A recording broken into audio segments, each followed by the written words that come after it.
You know, some people out there, when they talk, they fake the funk. You want brutally honest? Well, if you are brutally honest, look no further than CG Ruthless Sports. CG Ruthless. CG Ruthless Sports. CG Ruthless. If you want your sports talk to be brutally honest, come check out CG. CG Ruthless. If you're not watching CG Ruthless, I don't know what to tell you. Representing the Niner Empire. CG Ruthless.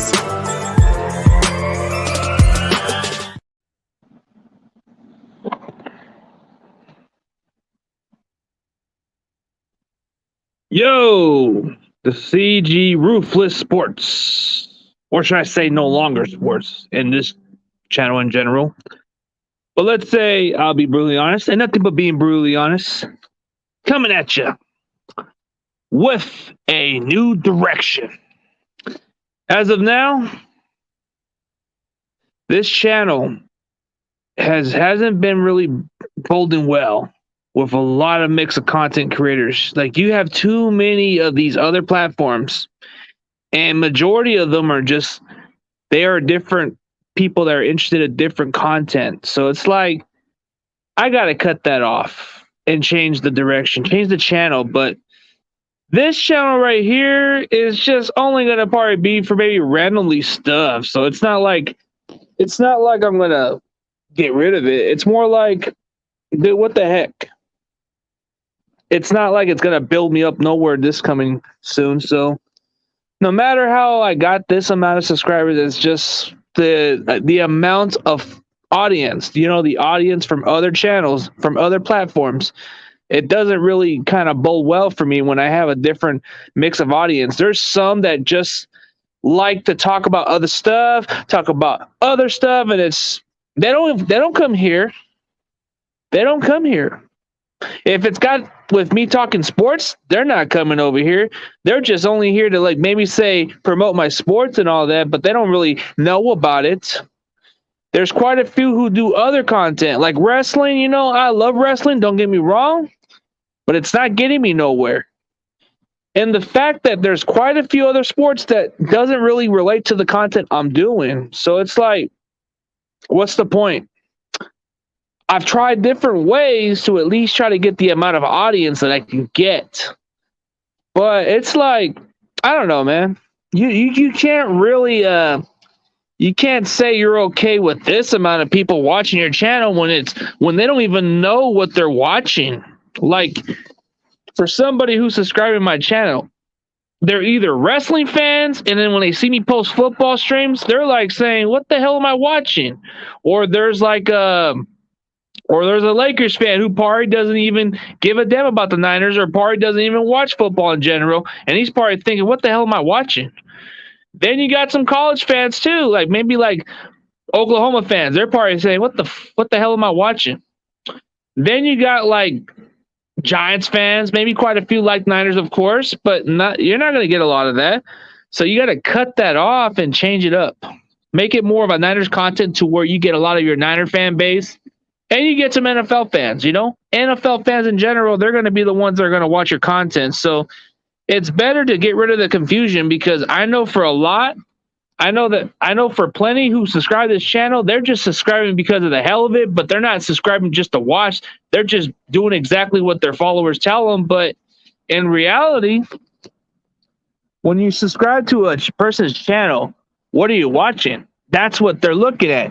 When they look at the channel, when you see these people subscribe my channel, I'm pretty sure majority of them like wrestling, right? So they're going to always look for wrestling content any way possible. But when they look into my videos and they look at what's out there, they're probably just looking and say, what the hell am I watching? I thought this was a wrestling content. And that's just the way they are, you know? So you don't want to confuse your audience with just a mix of content because I'm pretty sure the amount of subscribers I got from were those wrestling fans. And those wrestling fans, they don't really care to watch it unless they are a 49ers fan, and they might care about it for some reason, but not many. So it's like you could build your channel off of wrestling content, but it's not my purpose to do it no more. It's like nobody cares to watch it as much as it used to be, but it's not like I'm pushing for it like I used to. I watch it every now and then.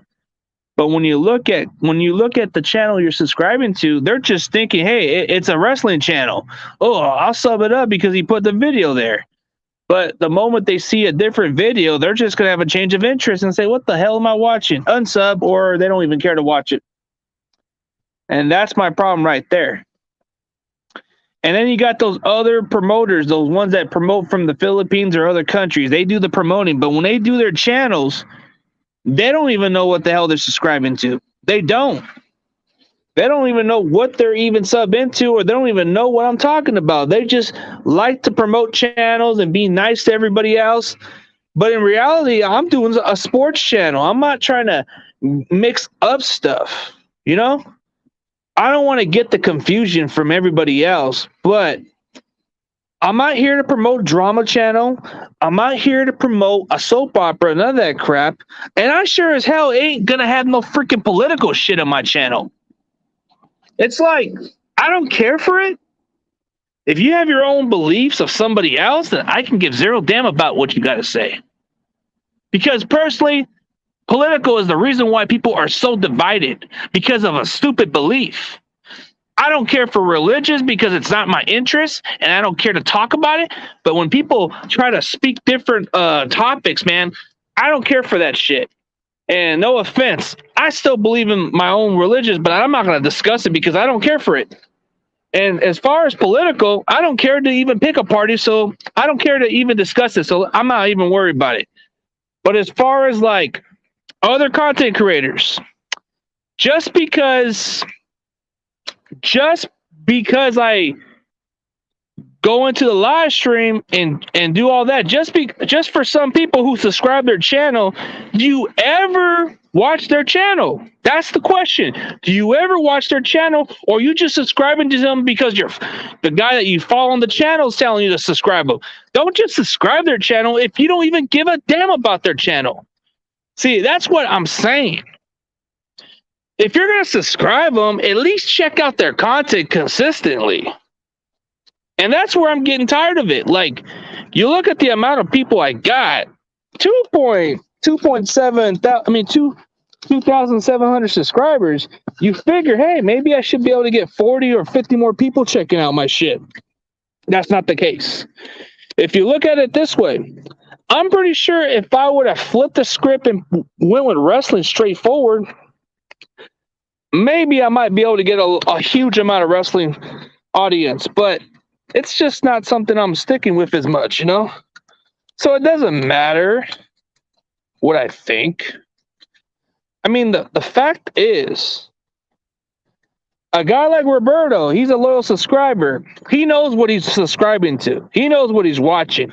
He don't care what I put, but that's the difference. He knows what he's subscribing to. If you're subscribing to my channel, do you know what you're subscribing for? Are you subscribing for my football content? Are you subscribing for my wrestling content? Or what are you subscribing for? Because that's where a lot of people are confused about it. Like, ask yourself that question.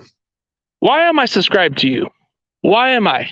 Is it because of a one good video, or because just because of a certain person told you to sub them up or something? Is that what it is? Because that's the way I look at it. See? And you see the difference, right?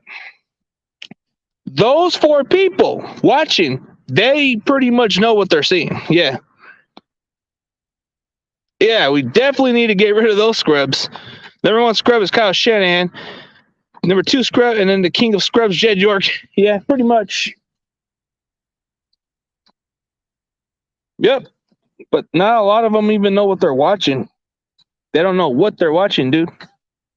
That's the truth. Only they would know what they're seeing until they believe it. I feel like that's the change of what I'm going to do. Plus, a newer channel will probably get me away from all the issues, and I can start my channel slowly on something newer, and then stick with football more consistently.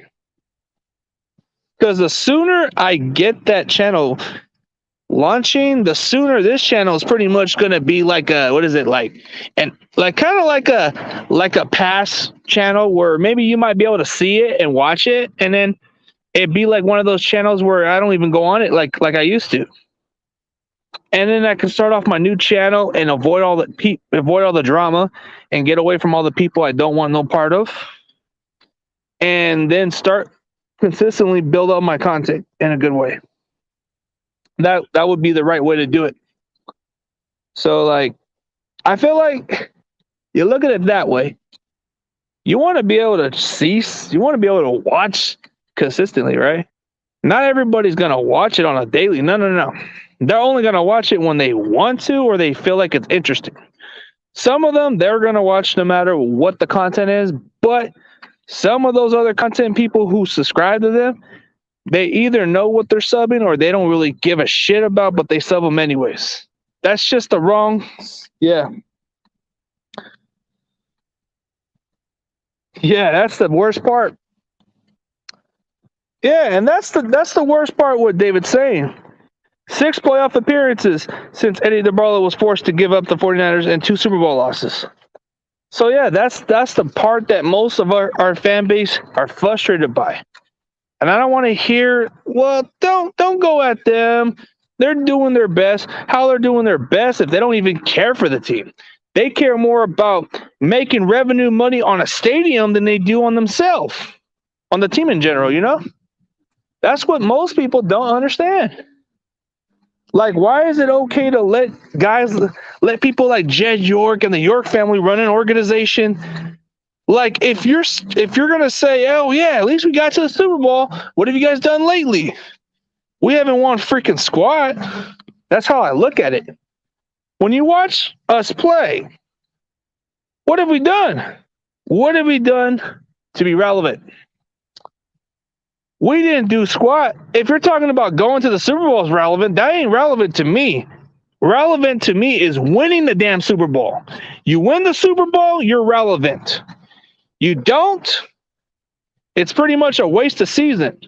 You don't come over there to be second best. If you ain't first, you're last.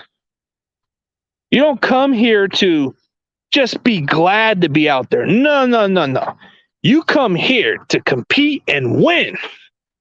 The outcome of the game, you got to play to win.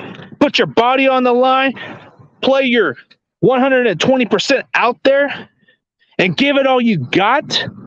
Put it out there and make the most out of it and be gutsy. Be a brilliant play caller. Make a consistent play. Be well-disciplined. Make some key plays. Make some clutch catches. Make some clutch turnovers. Make some meaningful points. Like, even if the field goal even kind of like means something, at least it puts us in position to be a lot closer. Or at least play some good defense. Play some good offense to where we score consistently well. And we don't have that.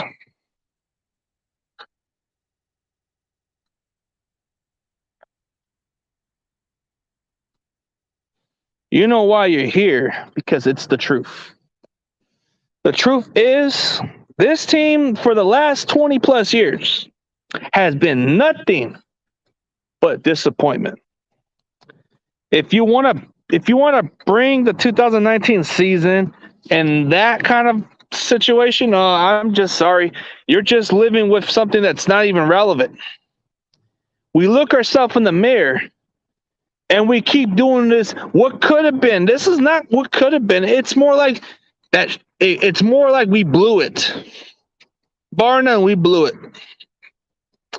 I'm sick and tired of crappy coaching. I'm sick and tired of crappy, cheap-ass players that have no business being in this freaking team in the first place. And I'm sick and tired of a lousy football owner who doesn't know fucking shit. The fact that I'm just have to deal with this agony and live with this disappointment is beyond pitiful, man. We come as fans, and we shouldn't be used to this shit. We shouldn't at all. Us fans should be able to get a good team, a good product, not some crappy discount, injury-prone type product, because that's not doing nothing. It's not paying off. It's not helping us. And you know what's even worse? We still scout injury-prone players. When will we ever stop that? Stop doing the Trent Baalke approach. John Lynch, you need to stop being like a freaking Trent Baalke. So, you are like, Shanahan is still holding on to Jalen Hurd, and that guy ain't going to freaking play a damn snap. And I hate to say I told you so, but you pretty much wasted a roster spot for other players. But what do we get out of this? You want to be patient with somebody who's pretty much missed 3 straight seasons, right? You pretty much wasted great investment. The fact that you didn't cut your losses proves to me that how ignorant and how stupid you are, to even put it that way. And the fact that you didn't even ask Jimmy Garoppolo to take a pay cut just shows you how stupid you are. You know, the fact that you had the leverage to even have the guy take a pay cut, you would have at least gave us more players. You could have at least gave us some more cap space to get more players. But no, you're confident that, hey, Jimmy's contract's not a problem. But if he took a significant pay cut, I wouldn't be upset about it to begin with. At least you'd be able to free up some more cap space. But that's your biggest mistake. You could have restructured his contract to free up more contract. You could have at least reworked contracts with players. I like that you gave D Ford a chance to rework it, but it doesn't seem to pay off right now. He's injury prone too.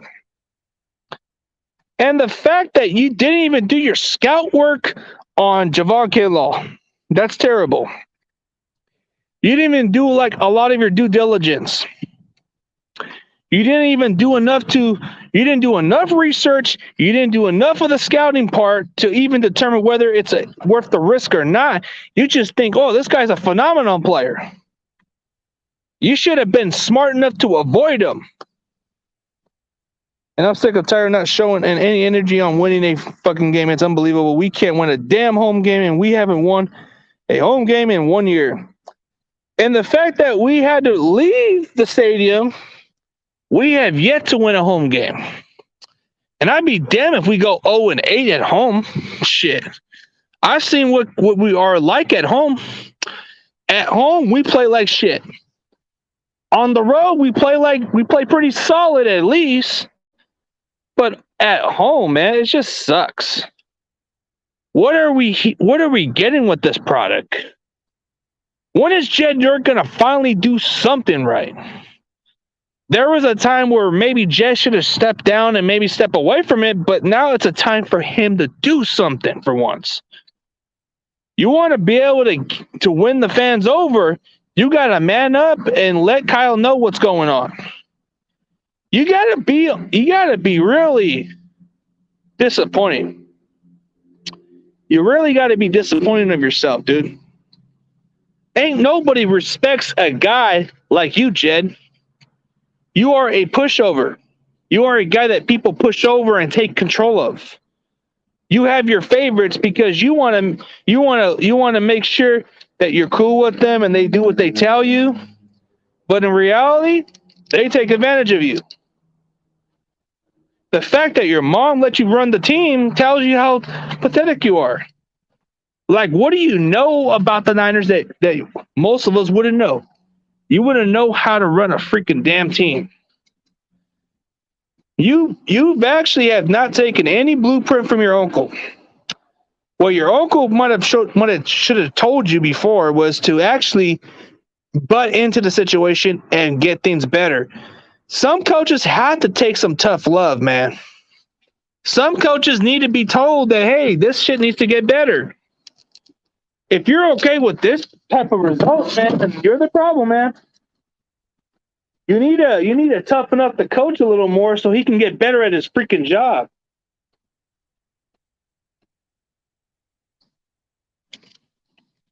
You have to at least be accountable on running the team. If one of your employees screws up, are you gonna let that slide?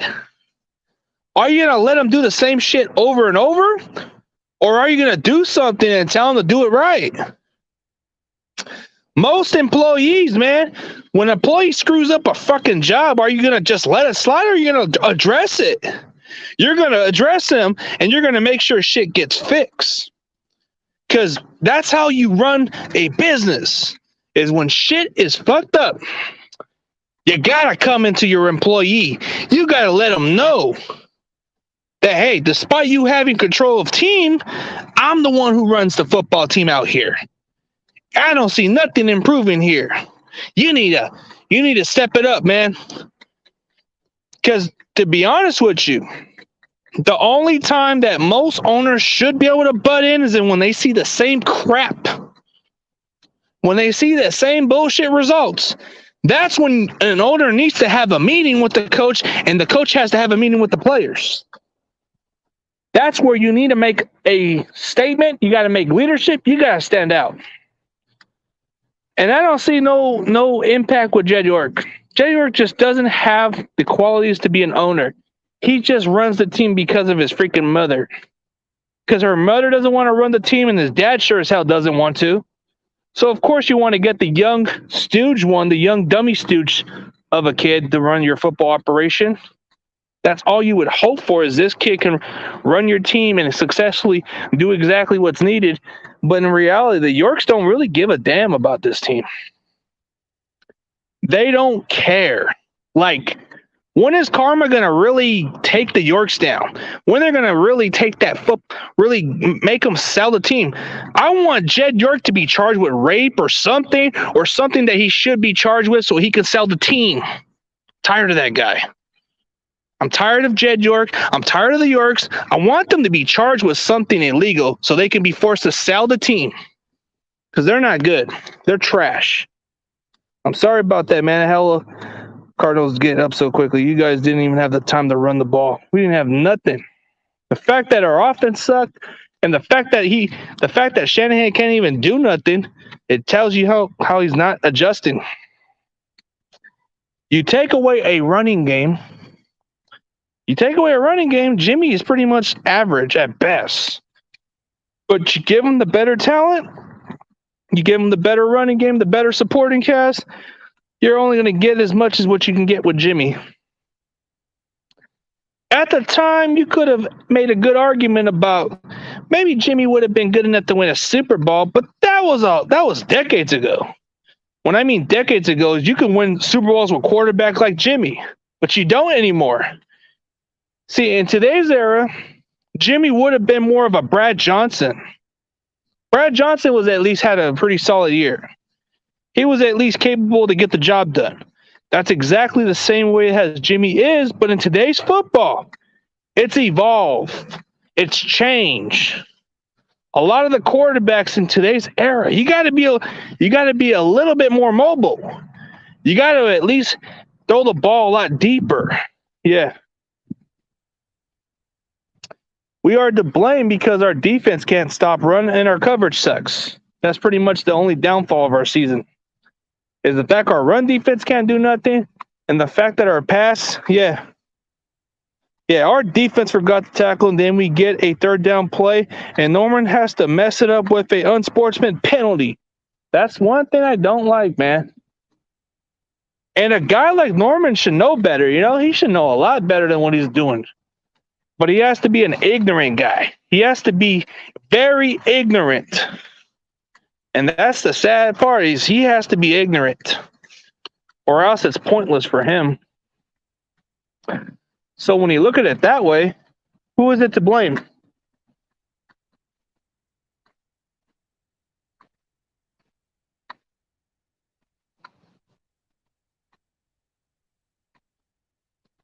Maybe it's just 4-3 because Jets can't stop run. 4-3 defense, I mean, a lot of money going with Niners yesterday. Yeah, a lot of money doesn't seem well spent. It seems like a wasted investment. You get a guy who's at the end of his career and hasn't done nothing to prove it. His biggest mistake was pretty much signing a big contract with Washington and not doing squat there. I lost faith in my Niners yesterday. I've lost pretty much faith from the get-go, dude. Maybe the Bears game was pretty much a fluke. Because in reality, the Bears offense wasn't as good, but we made them look pretty good. But then you make the backup quarterback, Colt McCoy, look like a bona fide stud out there. You make him look like Aaron Rodgers is sad. You make this guy look like he's supposed to be managing the game. In reality, you're making him look like a damn good quarterback. And there's nothing special with Jimmy if we're going to stick with being 3-5. If we're going to be 3-5, then we're in for a long season. Y'all was playing a rookie? What do you mean rookie? Colt McCoy is a veteran. Colt McCoy's been there for like 10 plus years. I don't know what you mean by a rookie. That guy played for a long time.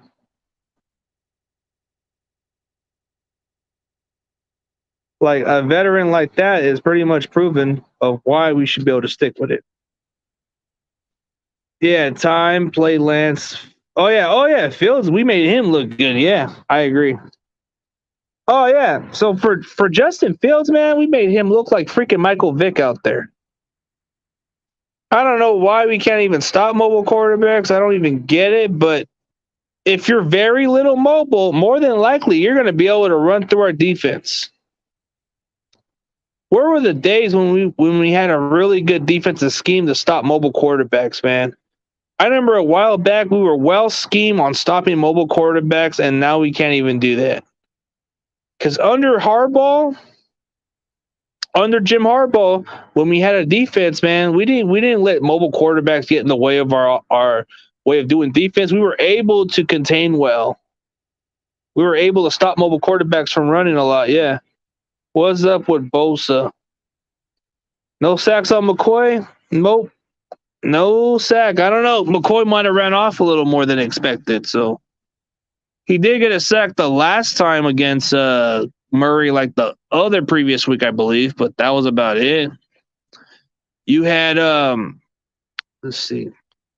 I'm trying to have another player we had. Well, the one guy who sacked him was pretty much Eric Armstead, but that guy could have had 2 sacks if not for a stupid penalty. Armstead could have had at least 2 sacks, but instead he only got 1 because the face mask. And then the other one the other one he did okay, so that was no penalty for that one. But nobody else stepped up as much, man. That's the sad part. How are you supposed to buy into a franchise if you can't even get a damn good culture? And as much as I hate to say it, man, I hate to say it so many freaking times. So the Rams to me look bad, but I don't feel like they're going to be as bad as us. Like they're far talented. They are well coached.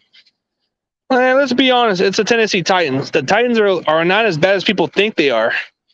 They are more of an actual good team. So I wouldn't say they're as bad, but hey, maybe if you make us feel better, maybe we do well, but I don't know, man. Dude, the Rams, for some reason, they could be a really good team and somehow we beat them. I don't think it matters who we play. Heck, if we play the Rams and beat them, then it wouldn't surprise me because we have their number. So it's hard for a team to get their win. Yeah. Yeah, they play lights out. Yeah. Yep. Armstead had to mess it up. Oh, yeah, and the Titans D-line play lights out. Yeah, they play lights out, bro. But do you think our defensive line's going to play lights out against them? Maybe, because Stafford can get sacked, so it's not going to be surprising. I think Bosa may be able, yeah. McVay might be coming for Kyle. He might need to out-scheme him more, so it wouldn't surprise me. As far as everybody else, man, we got to figure out ways to win. I don't know. I'm not counting on this game, man. But then again, it tells me like my gut feeling tells me that yeah.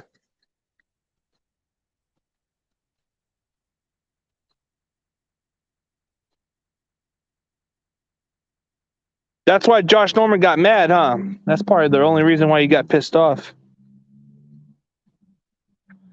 I don't know. Kingsbury's a young coach. He's very cocky and arrogant, so I guess some people don't like that kind of coaching way.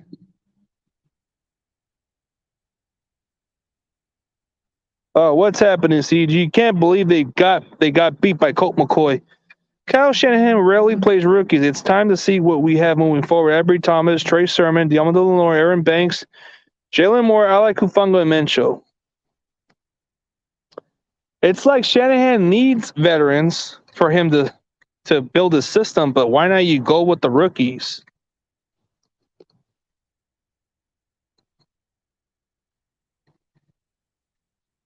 Yep, that's pretty much what I'm saying. It's going to happen next week, so I'm glad I'm probably not going to be able to see that game because the way we're playing, man, I don't even know if I want to watch this game. I'll probably be able to watch the updates of it, but to be honest with you, the way we played against the Cardinals, to me, man, that's going to be hard to overcome.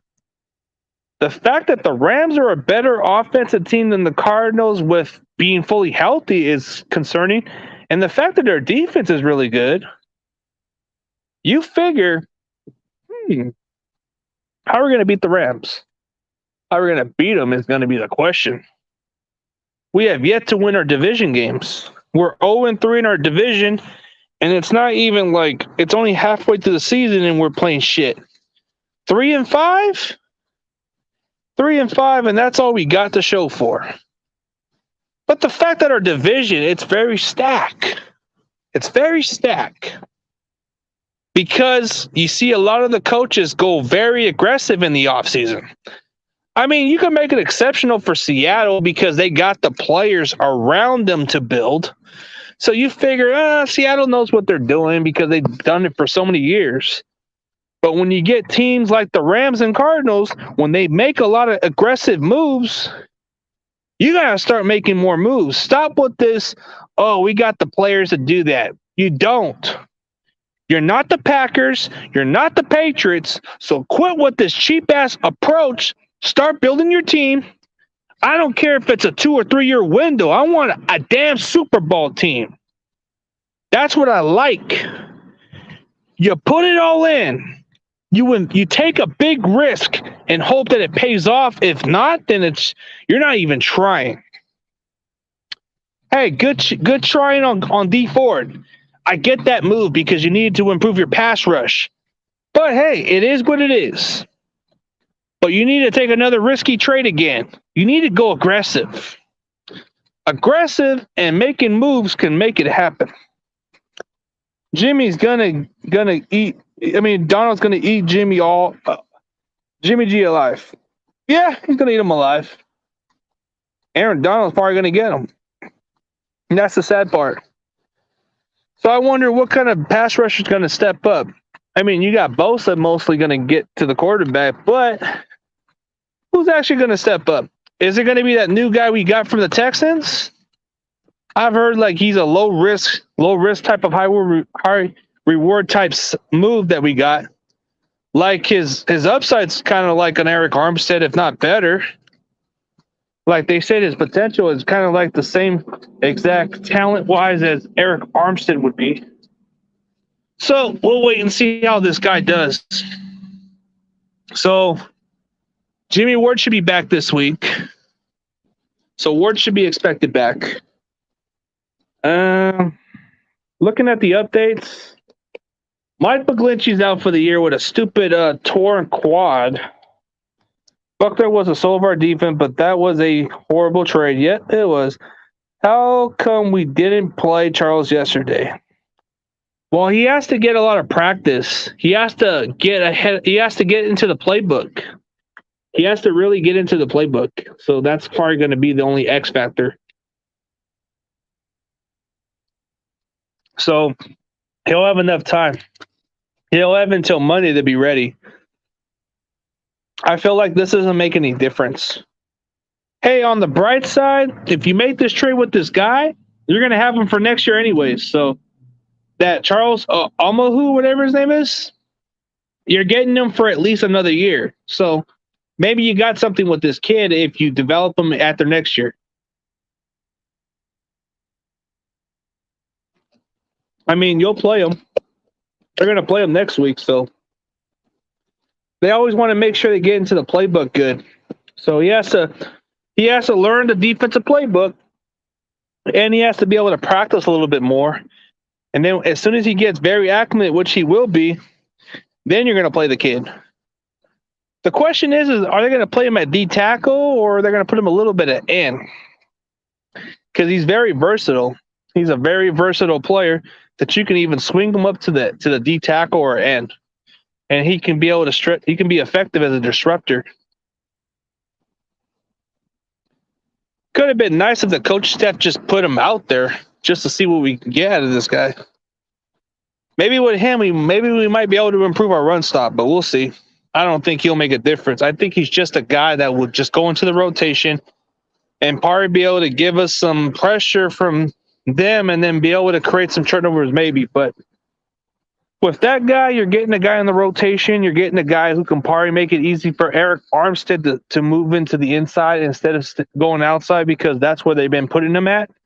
So it would be a lot better if they actually just put Armstead at D tackle.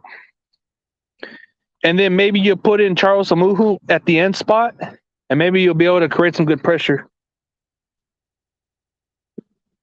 Yeah, Matthew Navarro, we made Colt McCoy look good. It was pitiful. We made him look like a freaking stud out there, man. I thought for 1 second that was Aaron Rodgers, dude. I thought for 1 second that was Aaron Rodgers.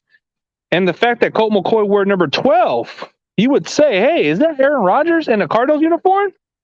It was not. That was no Aaron Rodgers. That was a guy impersonating Aaron Rodgers and played like he was Aaron Rodgers out there. That was a sign of it. So, yep, it was pitiful. It was so pitiful. Like, you can say it's very pitiful. Very pitiful. Pretty sure anybody couldn't tell the difference if it was Colt McCoy or freaking Aaron Rodgers. Huh. If you wear number 12 and you play like Aaron Rodgers, hey, they're going to mistake you as Aaron Rodgers. But I'm pretty sure we're going to make Stafford look like freaking we'll make Stafford look like freaking Dan Mahomes out there. Or what's his name? Stafford will probably make into like we'll probably make him look like a Josh Allen out there. Or at least a prime Drew Brees. Oof, man, that would be terrible.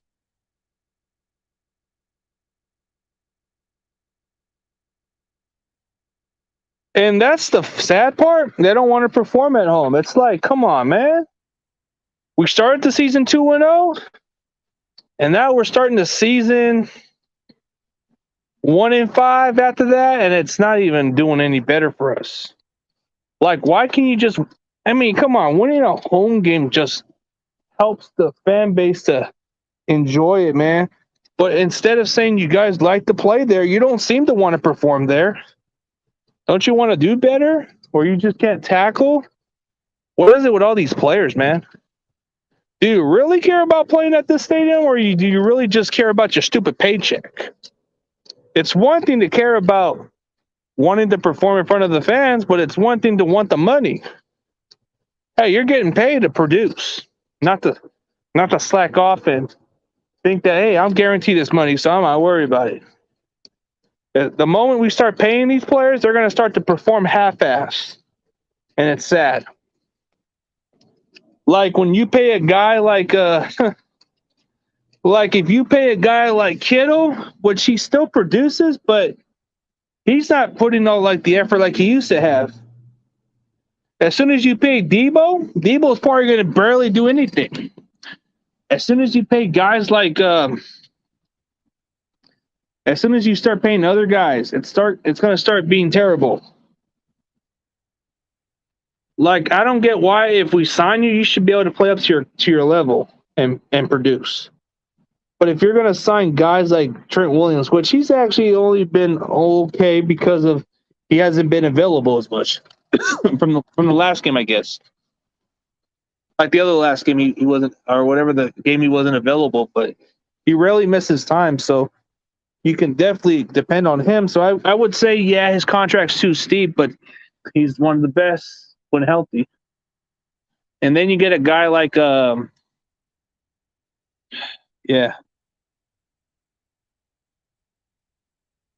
Santa Clara, with all that trash we have going on, is a landfill.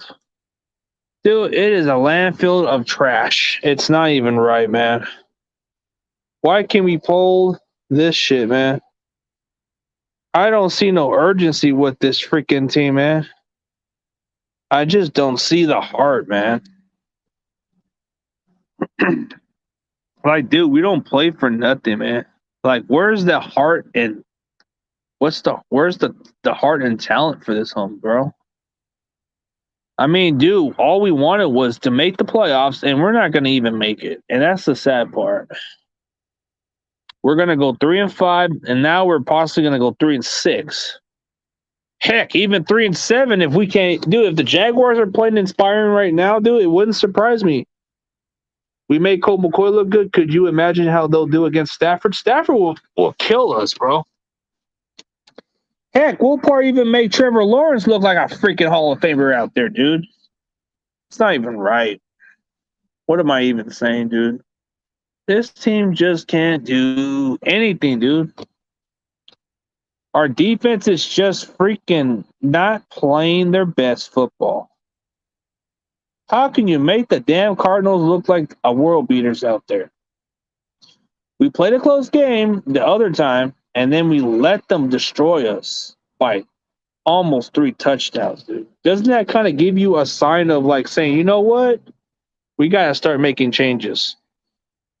But it's not the case, dude.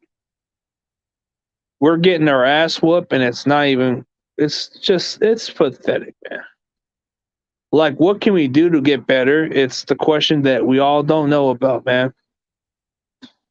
Until we start making adjustments and start making changes, it's gonna stay the same.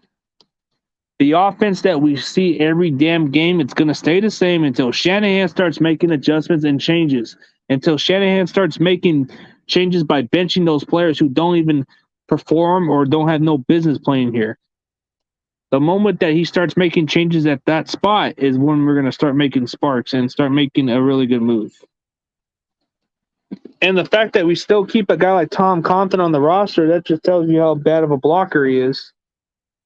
And the fact that we're still not going to switch up some players just to get something good out of it.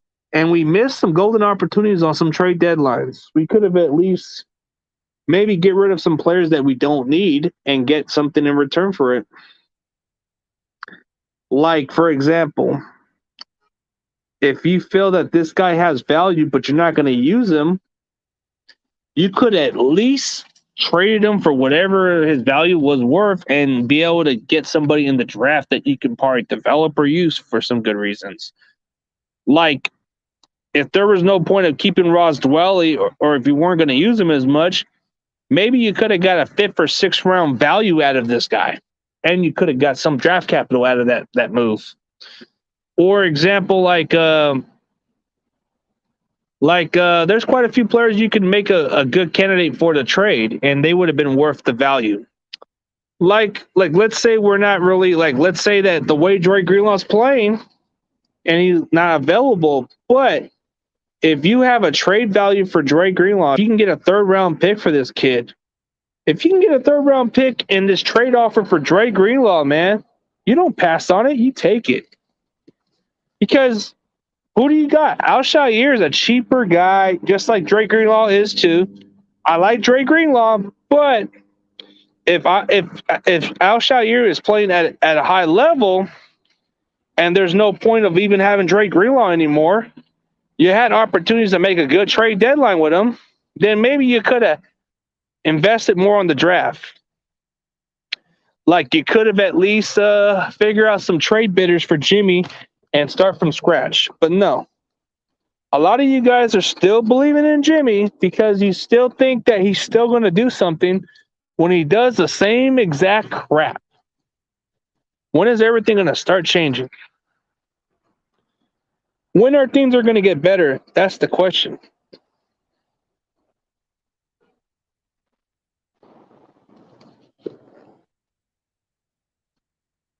Hey, what's up, man? What up? What up, man? What up, man? What up, So CG? I guess Mr. YTC or John Jay are over there, huh? Yeah. I think they are. Oh yeah, he's doing the stream with the Steelers, I guess. Then Yep. Yeah, man. Yesterday was a bad day. his defense sucked. Yeah. I Yeah, mean, yeah, yeah. I guess you can't put the blame on on everything on the offense, but then again, it all started with the offense too, because you can't just expect to be 3-and-out or be close to field goal range and expect to win. Yeah, and yeah, They got to man. work on ball security. Yeah, man. And what pissed me what pissed me more is that Jimmy got another interception.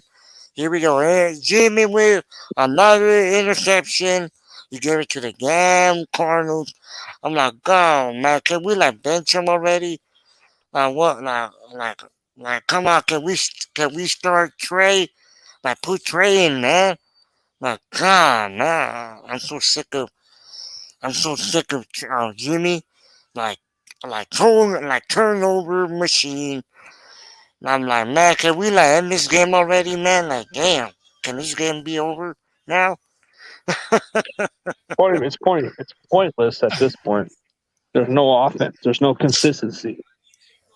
Yeah, yeah, and But then, and then I don't think I think Shanahan is not even too worried about job security, because if he was concerned about it, he would have did something about it. But since he's guaranteed no, a 5 or 6 year type of contract, he has no concerns of job security unless for some no, unexpected reason that Jay Dirk has some balls to do something. Then we're on to something. mhm. Yeah, and Yeah. then and then and then Kyle does it like no show no energy or like hypes up the team or like tells, come on, man. I got your back, guys. I'm like, man, I'm like, man, we need another coach, man, We need cause, somebody with good energy.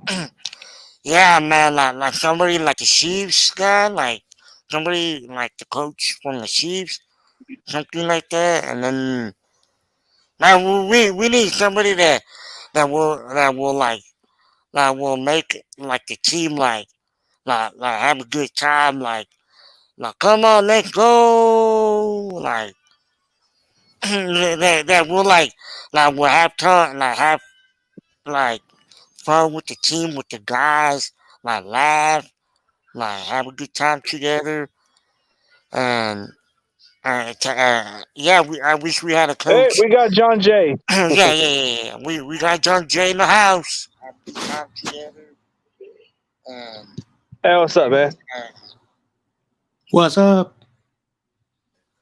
Yeah, what up, man. John Jay? I Look, heard that John Jay was pissed yesterday. yes, I was. Yeah, I Yeah. heard about it. Well, if we're gonna play at home against the Rams on Monday night, I don't know about tuning in, bro, because I'm over here at my job, so I'll probably just keep updates of it. Hmm. I mean, it's good enough. It's bad enough that we can't even play at home. I think if we would have won some home games, then I think we would have been more in the hunt for that 7th seed. But it's pretty slim now, so we're not even thinking about it. So, what's your thoughts of it, man?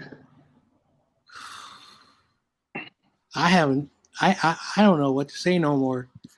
I've been saying the same thing for the Yeah. last 3-4 weeks.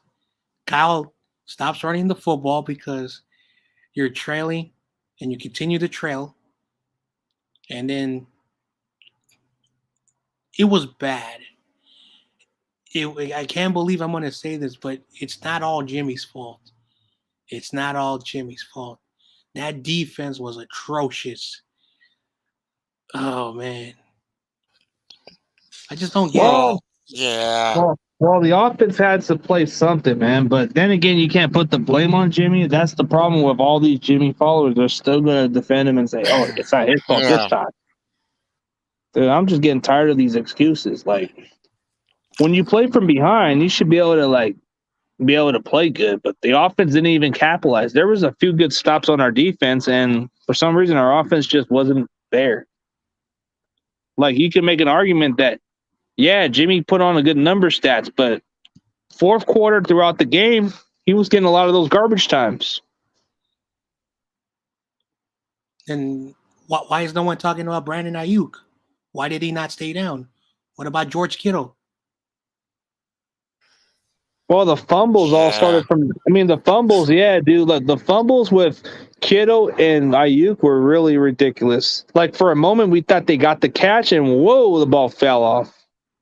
It's sad. Like I like that we got Kittle back, but man, if this offense doesn't improve against the Rams, then dude, the defense also could be an issue also because you're gonna have to stop a lot of their receivers and their running back, which is I think that what's his name Henderson's is no slouch. He's a good running back.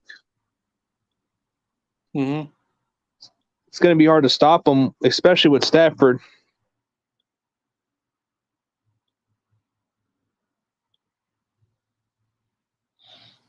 Yep.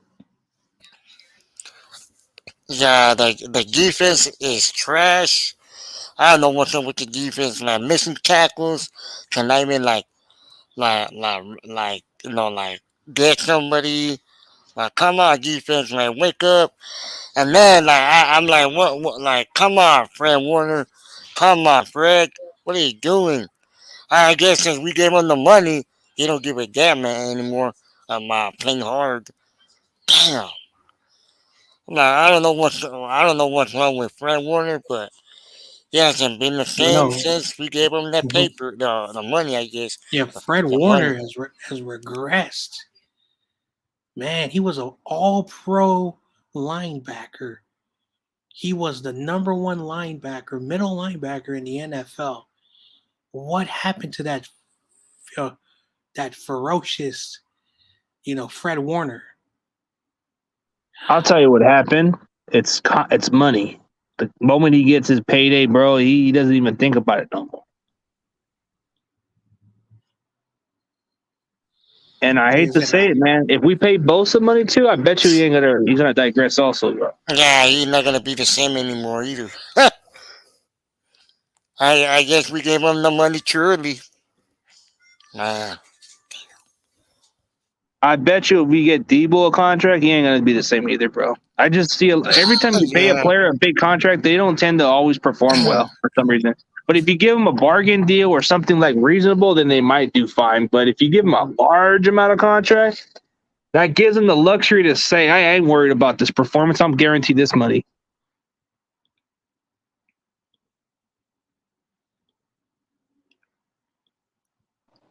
I Yeah. mean, if I was in that position, I probably would want to play hard, but if I'm guaranteed a large amount of money, then I guess I can relate to what the players would think, man. Like, hey, I don't got to perform as much for this.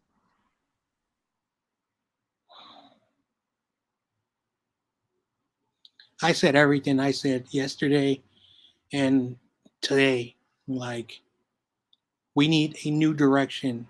Like I said, it's not that we're blaming the team, but the team has not performed. Coaching has underperformed, and the offense has regressed. So Kyle may not be the answer, but just because he has that long contract doesn't mean his job should be protected. And if Jed York decides to protect him, Jed York does not care about winning. you have to win. And if we're not going to win, and Kyle continues to do this because he has 9 games left, and he better find a way to get victories because that's right now what we need to do is win games. We can't think about the playoffs. Win football games. That's all we can hope for. But in reality, the way it's looking like, we'd be lucky to maybe win about 7 games at best. It's just not going to cut it, man. It's just not going to cut. Let's change it up a little bit and let's move away from the negativity and talk about how the Warriors are better than the Lakers. Man, Warriors are trash. Boo. Too bad. Lakers sucks. Too bad. The Warriors. Yeah, but who cares about the Warriors? Tell them what the Warriors I'm best hearing- team ever. So I'm hearing that Mike. Lakers.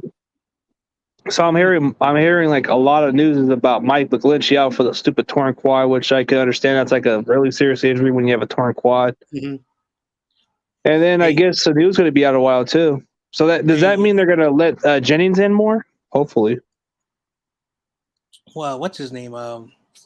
What's his name? Sherfield. No, what's his name? Jalen Moore is right tackle number Gonna 1 start. Yeah, he's going to start there, because which Tom is not too Compton- bad. He's decent. Tom Compton. Ugh. Oh my god, dude! Like, why not you just get Aaron Banks out there, man? What do we got to lose with Aaron Banks now? I know, like, put Brunskill as the backup center, and put Aaron Banks and Jalen Moore on the right side. See what you have there, because, like I said, this season is not going to go the way we want. It's just not looking Trey well. Lance, like I said, I've tried to be patient with Jimmy, and even though, there are people who are less patient than me, I've been patient. We've seen Jimmy enough, and he's an average quarterback, overpaid. He's not bad, but you have to see what you have in Trey Lance, because if Kyle is gonna go to the last second until we're mathematically 100% away from the playoffs, you're basically telling Jimmy that he's going to have several more games. And personally, like, they're going to go with Jimmy against the Rams, and we're not going to win. After that, we got the Jacksonville Jaguars. And then after that, we got the Minnesota Vikings. When do you put Trey in? These are the 3 games you have to determine when Trey's going to come in, these 3 games. And if you're going to continue to do this dumb nonsense, Kyle doesn't care about winning no more. He just wants to make it through the year. That's the thing with Kyle. Before that, he was humble. He was willing to prove himself. But since he's got that contract, he doesn't really have like the meaner of wanting to get the team behind, dude. It's like, I mean, we already know that Jimmy's going to play against the Rams, and it's not going to change nothing.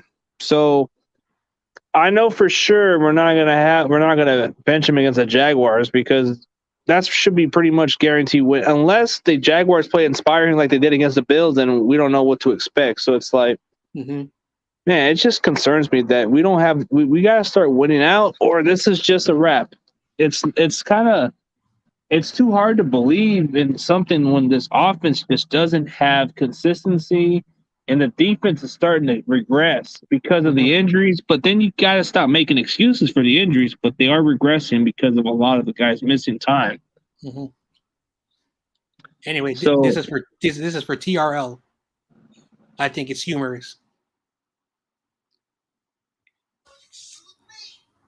I like it.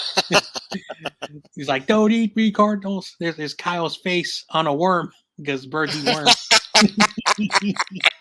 I like him. Yep.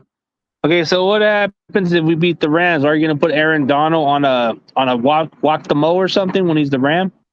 That's a good question. If the Niners win, I don't know what I'm going to make.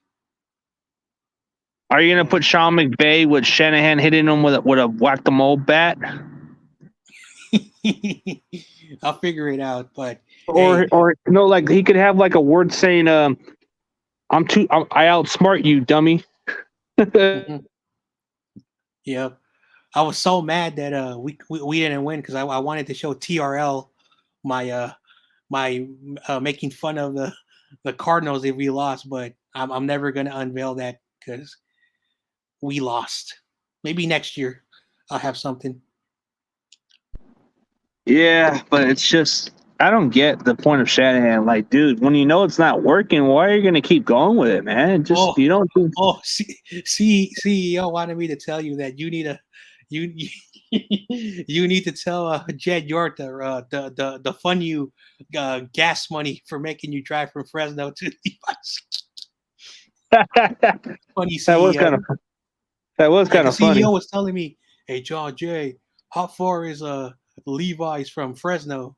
I said, couple hours, I think. He's like, hell no, I would never drive a couple of hours to watch my team you lose. Jed York, you got to give CG his money back. Oh, Jed, I wish I knew his email so I can give him a freaking FU in the letter. I'm pretty Mike sure Schumann, JR doesn't have no email. I think he keeps his stuff private. Mike Schumann, I remember when we were talking before and after the show. He's like, why the hell? He's like, why the hell did the Niners leave Candlestick Park? And he said, yes, it wasn't the most state of the art stadium, and Jed York, well, his father at the Oh, La time. Mamba here. So I'm like, yeah, and Mike Schumann and I like agree, like, Mike Schumann misses Candlestick Park just like I do. What's up, CG? Yeah. What's up, man? But man, dude, out of all the positive, the only thing I got out of Levi was just meeting the great Brian Young for that day. That's pretty much it. CG. So like, how was Levi? It was all right, man. Same old crap. No win at home. Hey, I'm pretty sure it's your favorite wide receiver play really great. who Ayuk. Yeah, Brandon. Yeah, you look like he played really well. Well, he's finally playing better. Yesterday. I guess they're finally getting him involved more. But before that, they were playing this stupid doghouse crap. Now he's finally playing up to his potential.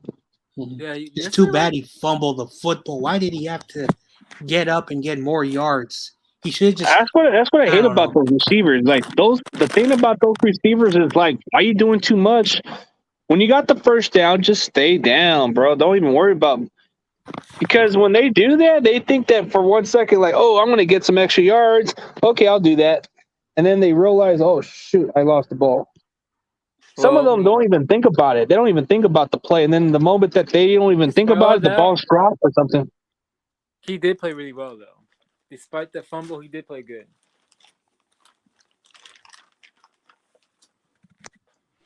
Anyway, Warriors. I'll be right back, guys. I got to go do a quick round check. Round check.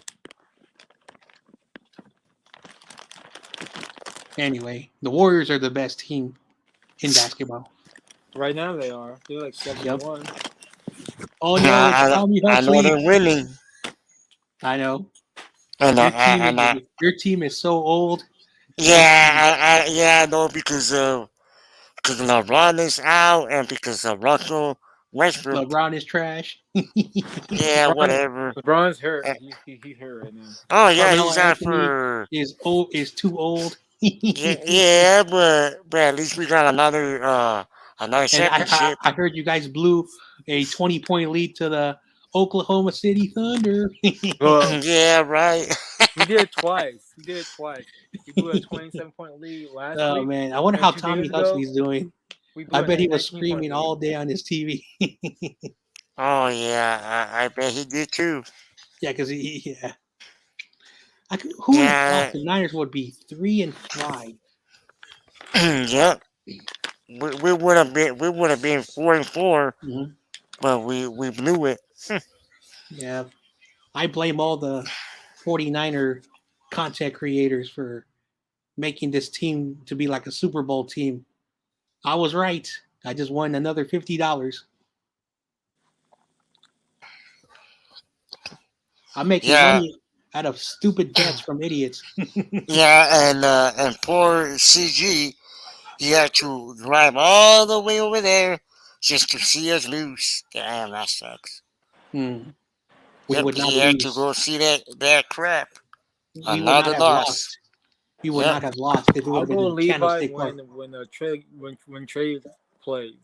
That's when I go Levi.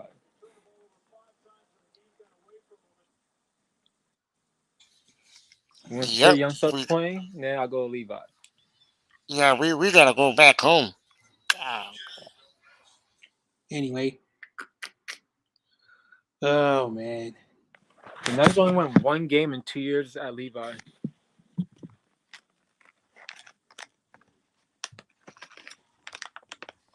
yep. I was gonna go this year, but thank God I didn't. I don't know. That's Your the reason last why. win That's the reason why I don't go to Levi's. It's not worth it. Yep. Your last one. Look at Uh, Tommy. Thank God I didn't Tyler game. waste my money on that crap.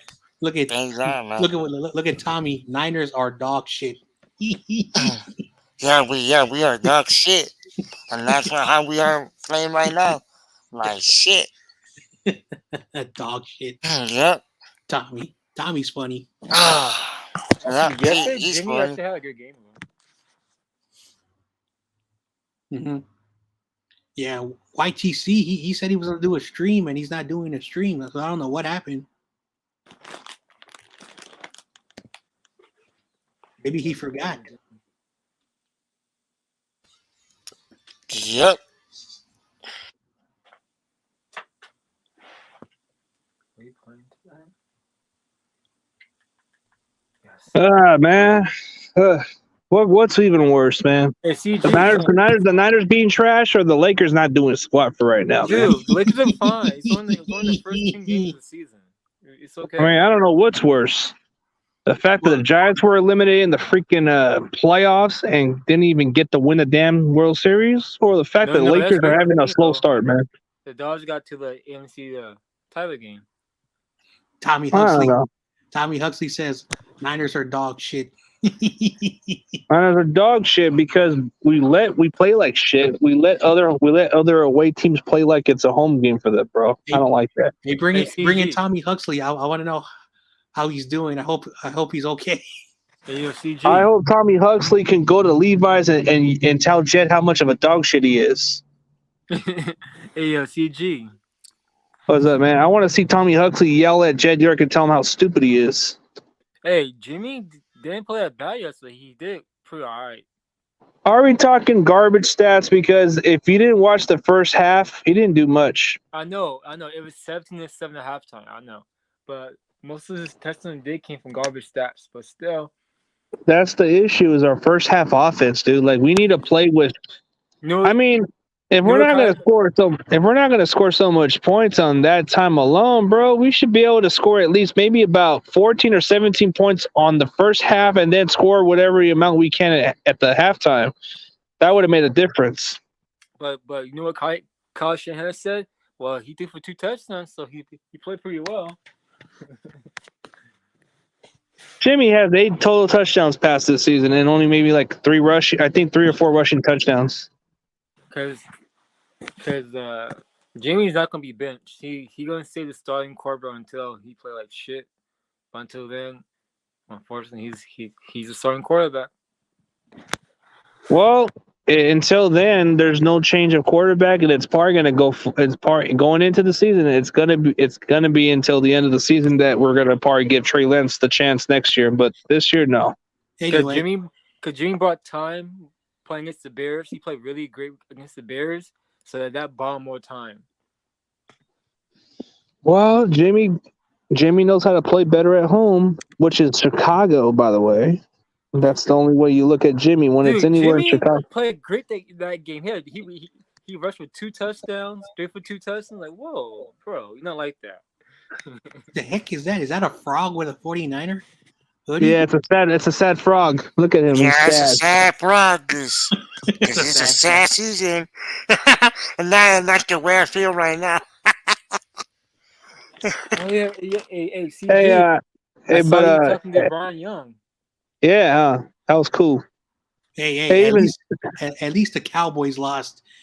How did they lose to the Broncos? Did Dak really play terrible? Yeah, he played horrible. Man, even as worse as it sounds, at least you could have played Cooper Rush. No. And Travis Berg was like, "Oh man, that they lost to the Giants," and YTC was like, "We won, yeah." Didn't YTC even told Nick that, hey, we're gonna beat you guys? Travis Berg is like He's a good dude. He came on the stream yesterday, and we He's were a nice talking. guy. He's from Long Island, New York. Yeah, Travis is a nice dude when it comes down to it, but when it comes down to his rated, I don't know, man. But he's cool. He's cool as hell. Yep. Still waiting for the Giants to sign a MLB free agent. Shit. Mm-hmm. I'm waiting for the NFL season to end already, bro, because it doesn't look promising. Well, like John Jay, reporter, opinionist, analyst, and the most important thing, die-hard fan. I watch all the games because that's what a 49er fan's supposed to do. Yeah, but first half of the season, it's a terrible start. Hey, Tommy, But, hop on, Tommy. I mean, I want to ask you how you doing. at this point, we'd be lucky to win 7 games. Well, then play Trey. Make him dance. Then play him. Trey. Well, they're not gonna even replace. They're not gonna even let Trey play because the excuses on Jimmy was, hey, he played good this time, but now we're gonna keep coming with the same exact excuses. Where was the offense in the first half? Nowhere to be found. I'm not watching the Lambs game. the Niners were down 31-7. Yeah, I'm not watching the Lambs game because it's gonna show that it's gonna be a blowout written all over it. If the Cardinals did that to us, imagine what the Rams could do to us. Oh, what's his name? That's that not true, Chris. Niners always What? beat the Rams. Yeah. Who were you saying that? What? Oh, the Titans dude. He came on the stream yesterday, and he was like, Hey, he's a nice guy. and he's like, hey, John Jay, we're gonna beat your Niners. I said, no, you're not. I like that dude. He's my best friend now. Who? Titan Troll? He's a good dude. Yeah, he's a nice guy. He said he's gonna hook me up with some of those Tennessee ladies. When I go visit him one day. You're gonna go to Tennessee and go to the country party, man. Gotta go to the country party. Hey, I saw your video. You're hella mad. You are so mad. Oh yeah. For me, I'm mad.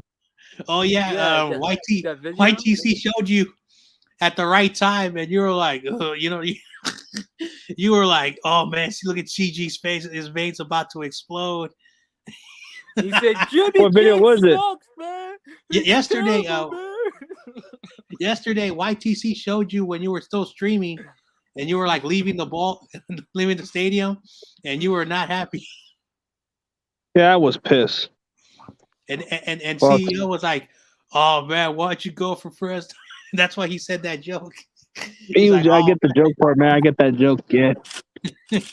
I actually posted my I actually posted that one rant video for 40 plus minutes, and then I put it on my other channel on it just to keep it more. Because I'm getting. Ooh, look at Tommy! Oh wow. Dodgers are a team of what? Hey, but you guys will probably like the one rant video on the new channel I put in because I kind of streamed it and I made sure that it won't get me no flag on this one because I don't want to get none of that shit. So I did it on the other sports channel. Yeah, CJ. So I don't know if you were there, John Jay, but you would have been like God damn, you're like a coach out there, pissed off as hell.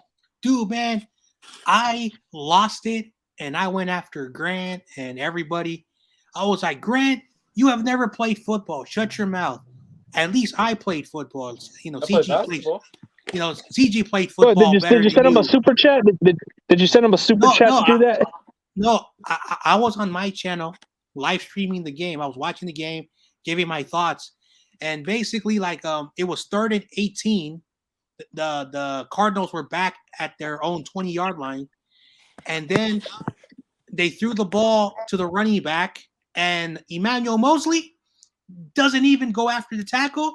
There's open space, and he takes it 30 yards. And after that play, I lost it. God damn, all you Grant Cohen and you guys, you said this team with Trey Lance was a Super Bowl team, and I went at those dudes.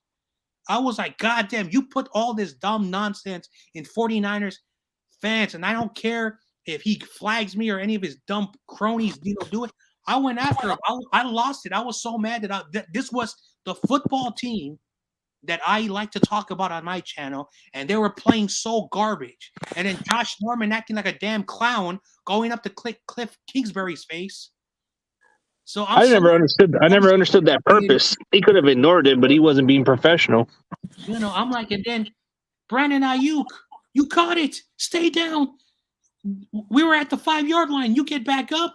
They pop the ball out of you and they take the ball away. And then George Kittle in the second drive of the game catches, like, you know, why am I watching a product of these good players?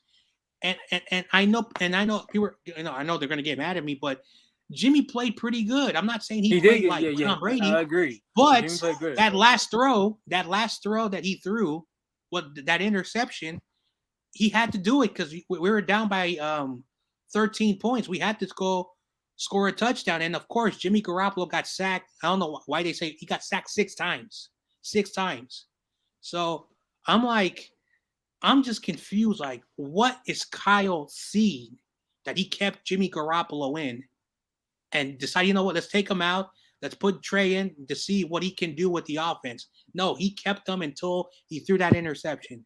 I am so lost with this team, and I don't care if anyone gets mad at me, but I know how to talk football. I know all the stuff. I'm just sick and tired of all these beat writers that have never played the game thinking that they know better than us. So yeah, dude, I did like an entire 40+ minute recap and reaction, and I was just losing. I don't know if you saw that. But that's probably why the only reason why I did it on the other channel, because I don't want to get flagged for this one. So, you know, and like I said, I don't hate nobody. I don't have hate in my body, but these beat writers and all these YouTubers that said, "Oh, Trey Lance, if he plays with the team that we have, we're going to go to the Super Bowl." No. You basically put a lot of falsehood, and now everyone's starting to realize that maybe these guys were wrong, but they're still going to defend dumb ideas. And it's so sad that, you know, like real diehards like myself who watch all the games, suffer through all the crap, even what happened last year, we know football. It's just that you have a very small percentage of content creators who speak fact, but people don't want to hear that. They want to hear clickbait. Well, there's quite a few of these delusional fans, bro. They're just still believe in certain hopes, and there's a lot of those Grant followers that actually are taking his approach, but you got to take a little bit of a different way of approach. Like a lot of them are going to say, "Oh yeah, we should play Trey because there's nothing else to lose for." So, you guys there? It is what it is, you know. But like I said, I finished my live stream, you know, yesterday, and then I talked about it, and you know, and one thing I said. Hey, but John Jay, you should make it. You should. Yeah.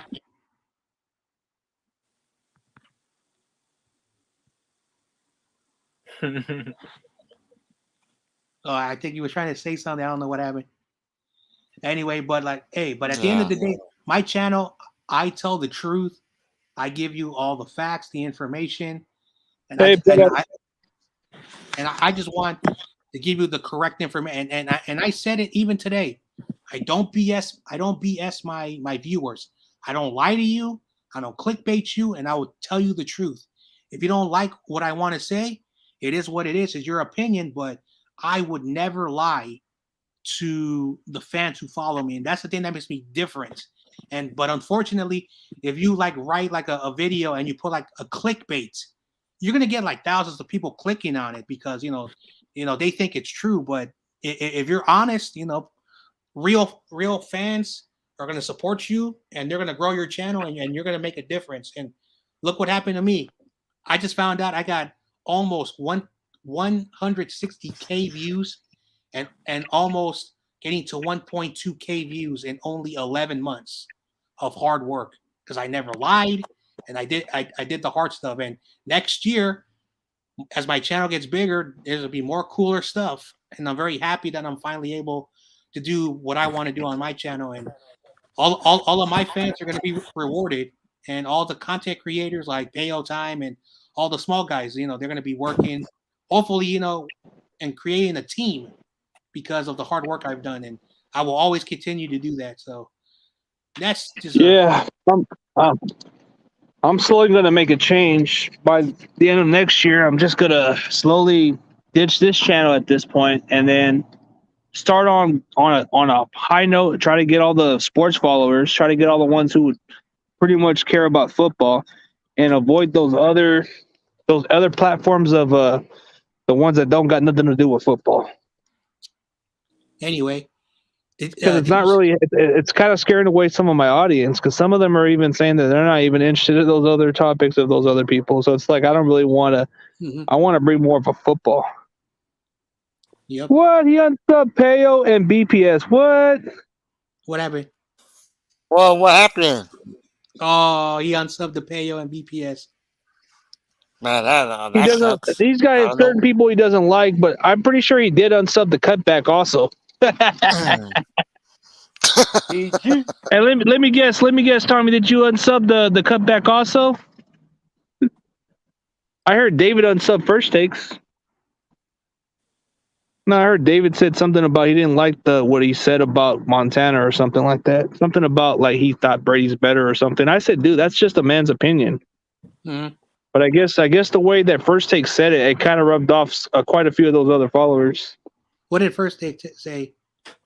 He said something about like Brady better than Montana, and I think that kind of pissed off David and J-Mos and quite a few others. I don't know if they still watch him, but well, the cutback. I remember when they had 500 subscribers. That's when I discovered them. Now they're like over 2K subs, and when I watch them, I'm not saying they're horrible people. It's just that it's not my taste. It's something that I would not watch, but they're doing something cool, and like that. And I think that's why Jay and the Bay, I think they have a little partnership, because I see Jay and the Bay always like once a week doing a video for them. So I think they have a partnership. But the cutback, in my opinion, like I get what they're saying, but I think they're a little bit more like Dave and Lombardi. delusional. They're too positive on their team, in my opinion. And yeah, it's fine to be like that if that's working. If that's really working your channel, then more power to you. Mm-hmm. But the fact that Monica accused me of hating on them, I just kept saying realistically, like I just think that they're a different type of tea, different taste of what people like to watch. I know. Remember, I mean, I can't be realistic about it. I can't really dude, like I'm not gonna sugarcoat or hide the way I feel, but sometimes these other content creators feel like the way they are, dude. Some of them were kind of like delusional, and it's hard for me to even just be nice to them. But you didn't unsub them. I thought you unsubbed. Oh wait, I guess it was either David or somebody else. David told me something. One of the other guys told me that they didn't like what they saw out of him. and when it comes to First Takes, he one time said that Patrick Willis should not be in the Hall of Fame, and I said, I do think he should be in the Hall of Fame. It's not his fault that he had to retire early because of injuries and certain decisions that he wanted to make for his life. Have you noticed that First Takes is starting to be more around Jay and the Bay and then quite a few other content creators, bro? It's like he doesn't make time like he used to. No. First Takes, he's in between, he's in between more of a critical thinker when it comes to that. Yeah, he is a critical. He is more like. But that's why he sounds like, when you listen to him, it's like he doesn't speak as happy. He doesn't speak as happy, but he does speak how he feels, and that's what you like about him.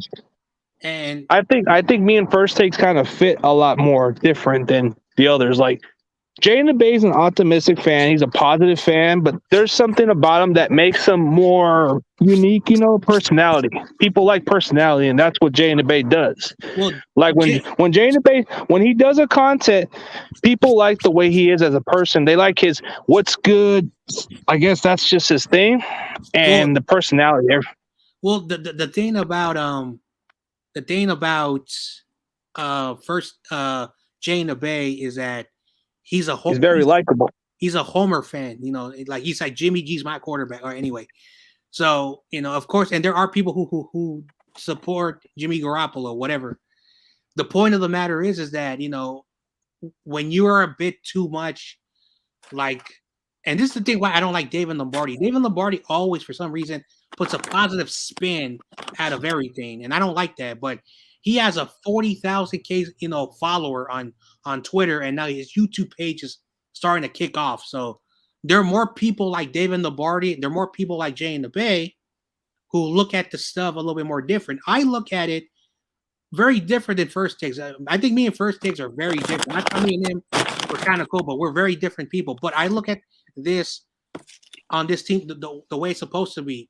What does the NFL other teams do when your coach sucks? You fire them. When your quarterback isn't playing well, you replace them. But this administration has been so nice to Jimmy Garoppolo that the league and everyone is starting to realize that Kyle and John are just too nice to these players. So these players, because of the way, the management, allows these players to play, you get situations like Josh Norman arguing with a head coach.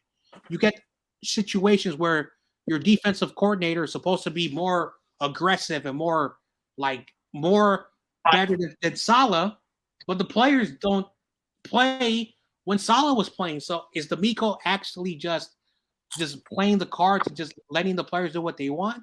It's showing on the field. There's no leadership on this 49ers team. So I look at it very simple, is that if this is what we want, 49er fans eventually are going to start to realize we're going to turn on you. Eventually.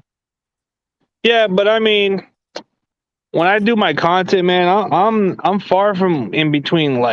I know that Grant Cohn could be a little more of a critical guy at times, but I'm just more of a guy that's more outspoken and more truthfully about it.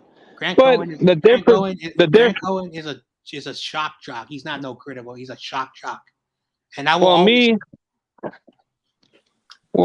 and First Takes just have a different way of critical thinking in different ways. We think a lot different. We think about kind of the same, but I'm more, I guess people would say I'm more energized than him. He kind of gives you the content of don't expect this, which is understandable. He's realistic. Me, I'm just an energized, critical guy.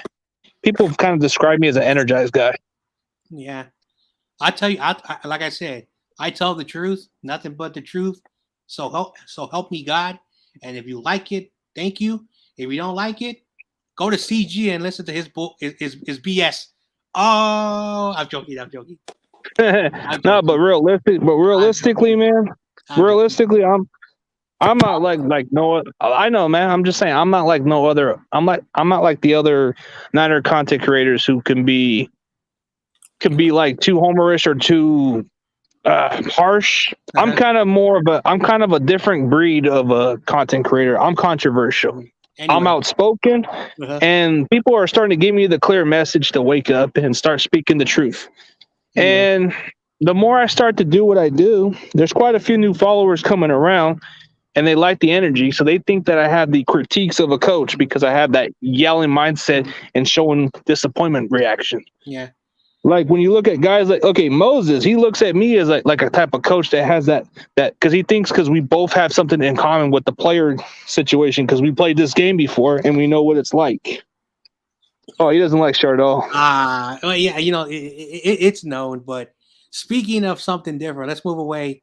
Yeah, Chardot doesn't like cutback. He doesn't like cutback or none of those other guys. He doesn't like. Hey, listen. In my opinion, and this is going to come out strong, it feels like everyone is starting to be like this media etiquette. Once I become big, I'm going to start talking crap about you, and then everyone starts to backstab everybody. I'm like, really? If anyone tries to backstab me, that's the worst thing to do. So that's the reason why I do my thing. But at the end of the day, these content creators are like, they're starting to be like big shots and, look at it as, a money-making opportunity. They forgot why or maybe their intentions was to make money. Like, I don't know. But for me, there's quite a few with their intentions. But have you noticed that, Have you noticed how First Takes is lately, bro? He's always been partnering more with Jay and the Bay, and he's always been going with the other guys now. So it's like I try to like figure out some way to get him on the show so we can do a podcast, but he kind of just wants to stick around with a lot of like.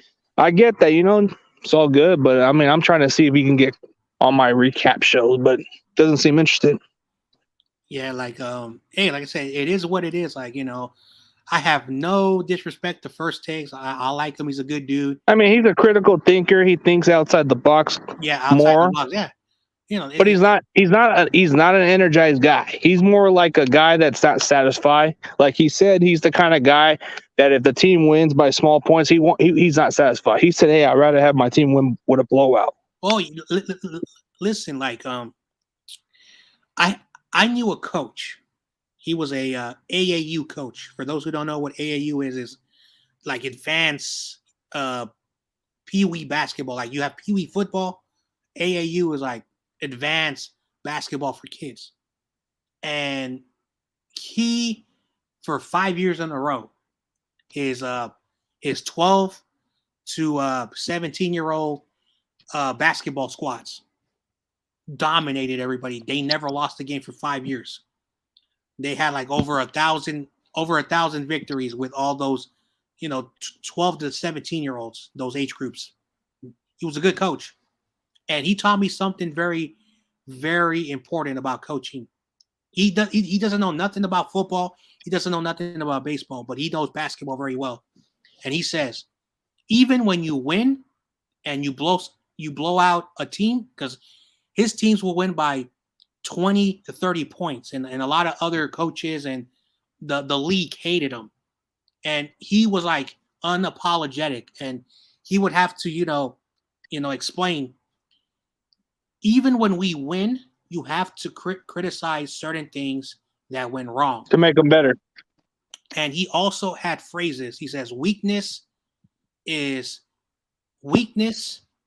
something that keeps you living in a very straight and narrow path. But living outside the box and, a little bit arrogant and a little bit dangerous is better than being weak. And these phrases may sound stupid, but pain, I have a t-shirt that he still gave me. It doesn't fit me no more. But it says pain and suffering is all the negative energy of your life leaving your body. So what do these phrases mean? That you have to attack life every day. Attack life all the time. You must suffer in life. You must have pain in life. You must get hurt in life. So you learn not to have pain and suffering in life anymore. And that's what he taught his kids. And his kids were so great that high schools and colleges would talk to him about recruiting his kids, because that's how a good coach he was. And other coaches and other teams hated him because of how he did it. But his kids, they all went to college.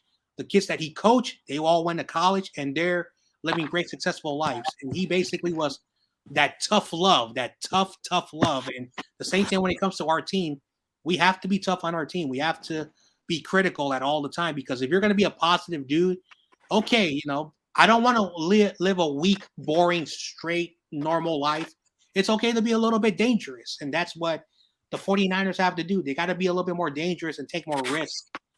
And we have to start doing that. So yeah, I feel like that when I feel like the way how our team is, it's like I just feel like there should be better, but it's never going to get better unless they make the changes, and it's never going to improve unless they start realizing it. Like, I got a mindset of a coach because I think outside the box than most of these content creators. Some of the content creators have some play experience, but then some of them just have that breakdown film. I have the mindset of I've been there and done it type situation, so I know what the short end of what losing is like and what is winning could be like. Mm-hmm. But I'm not going to sound harsh on it, but the way I look at it, the way they're losing at home, something tells me that they don't really enjoy playing at Levi's. it seems to me that the players with the 49ers, they don't seem to like the stadium as much as like people would assume it to be. Like when they say they love to play out there, you can tell by their facial expression that they don't even seem like they're happy there. Mm-hmm. If I were to be honest with you, have you noticed that or no? Yep. Like you can tell that Kittle's smile is kind of phony when it comes to saying he loves playing out there. You can tell the way how when the kind of reaction of Fred Warner and the way how Debo feels, they got that reaction like, man, I don't even like playing over here. Kyle Shanahan, it's more like, we're in hell again. It used to be, I mean, Levi is just never going to be a home field advantage. It's never going to be until they start changing a lot, but it's never going to work, bro. This team just hasn't really produced up to the expectation. I don't think the players hate Levi's. For sure, the fans do. I just think that we've played the Packers at home. You know, we played against the Seahawks, and we played horrible with the Seahawks. And we play horrible with the Cardinals. It's like, dude, which one? We played horrible with the Cardinals because our team was garbage yesterday.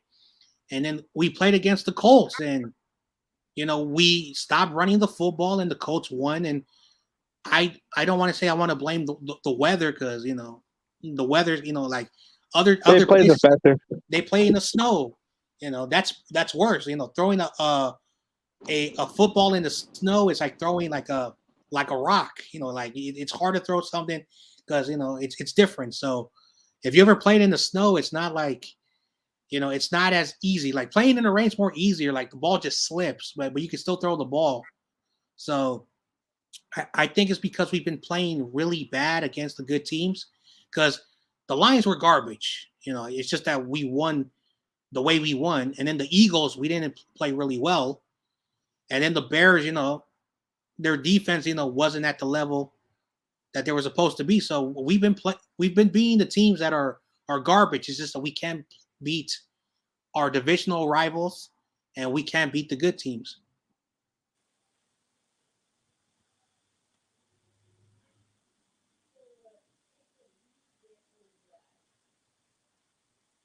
Anyway.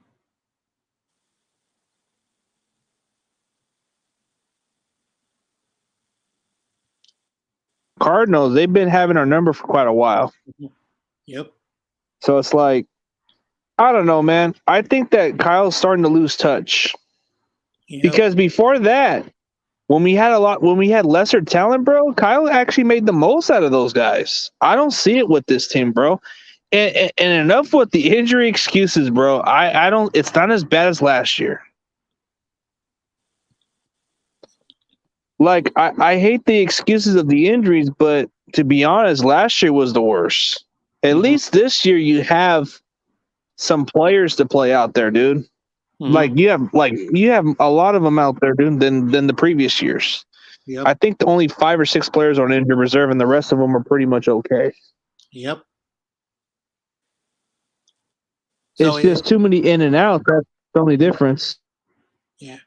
So is that LA your buddy on the other side? Yeah, he like. Yeah.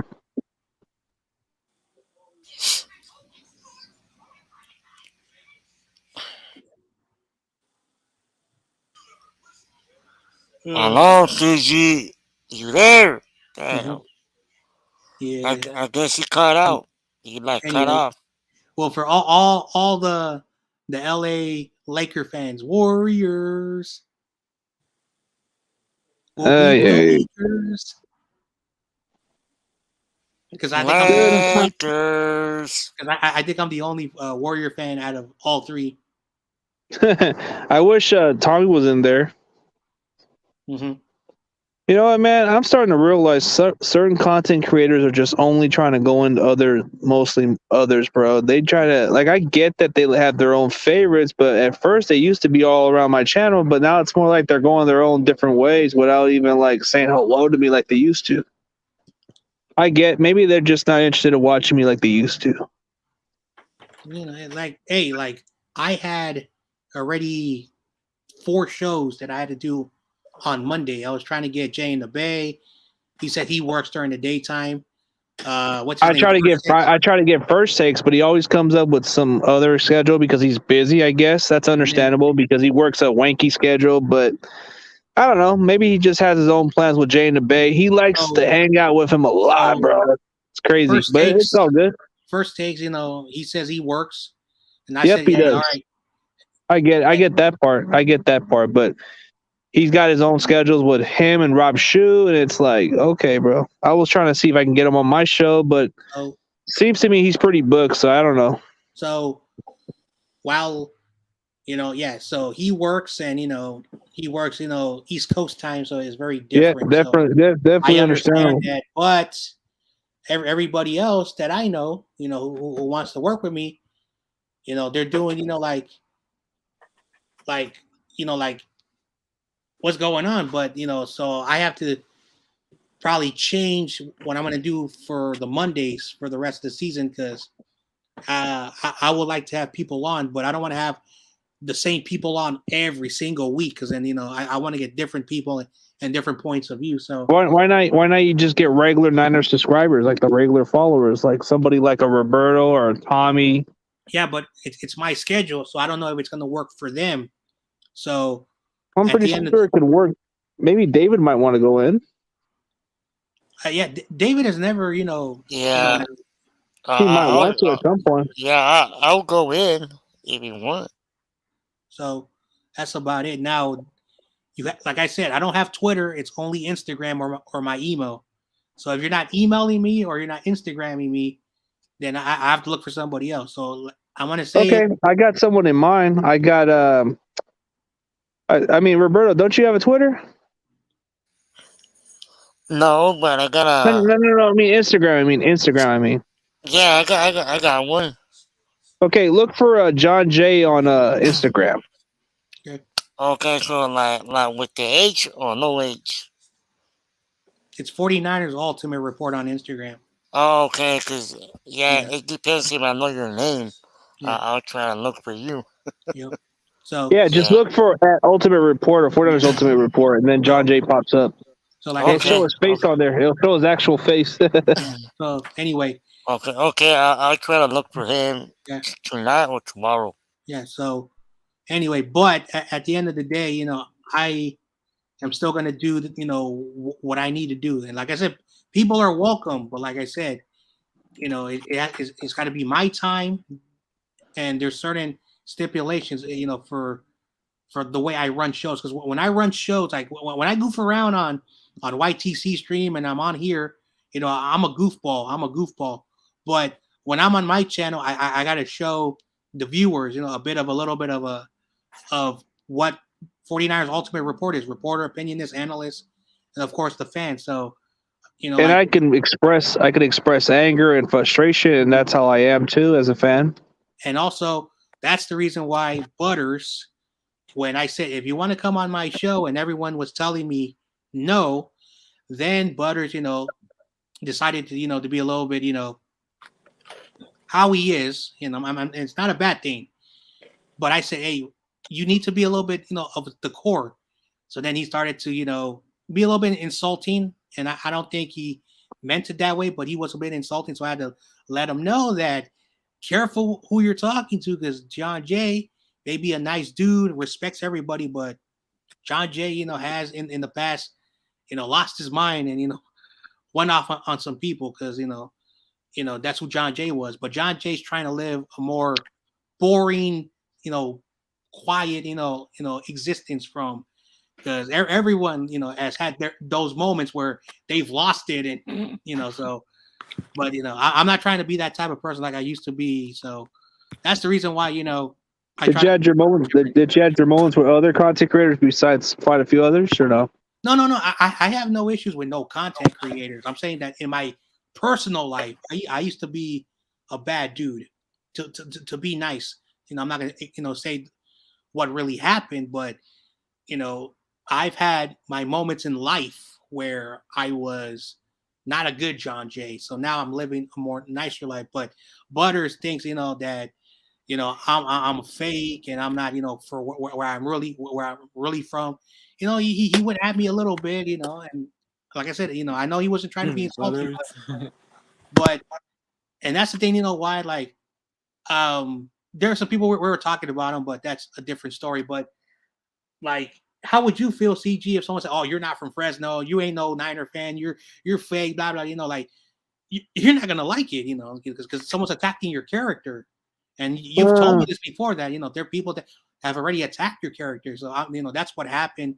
What Butters did, So I'm not saying that he's a bad dude. Yeah, a lot of them attack my character, but there's quite a few stalkers who still won't leave me alone. But in reality,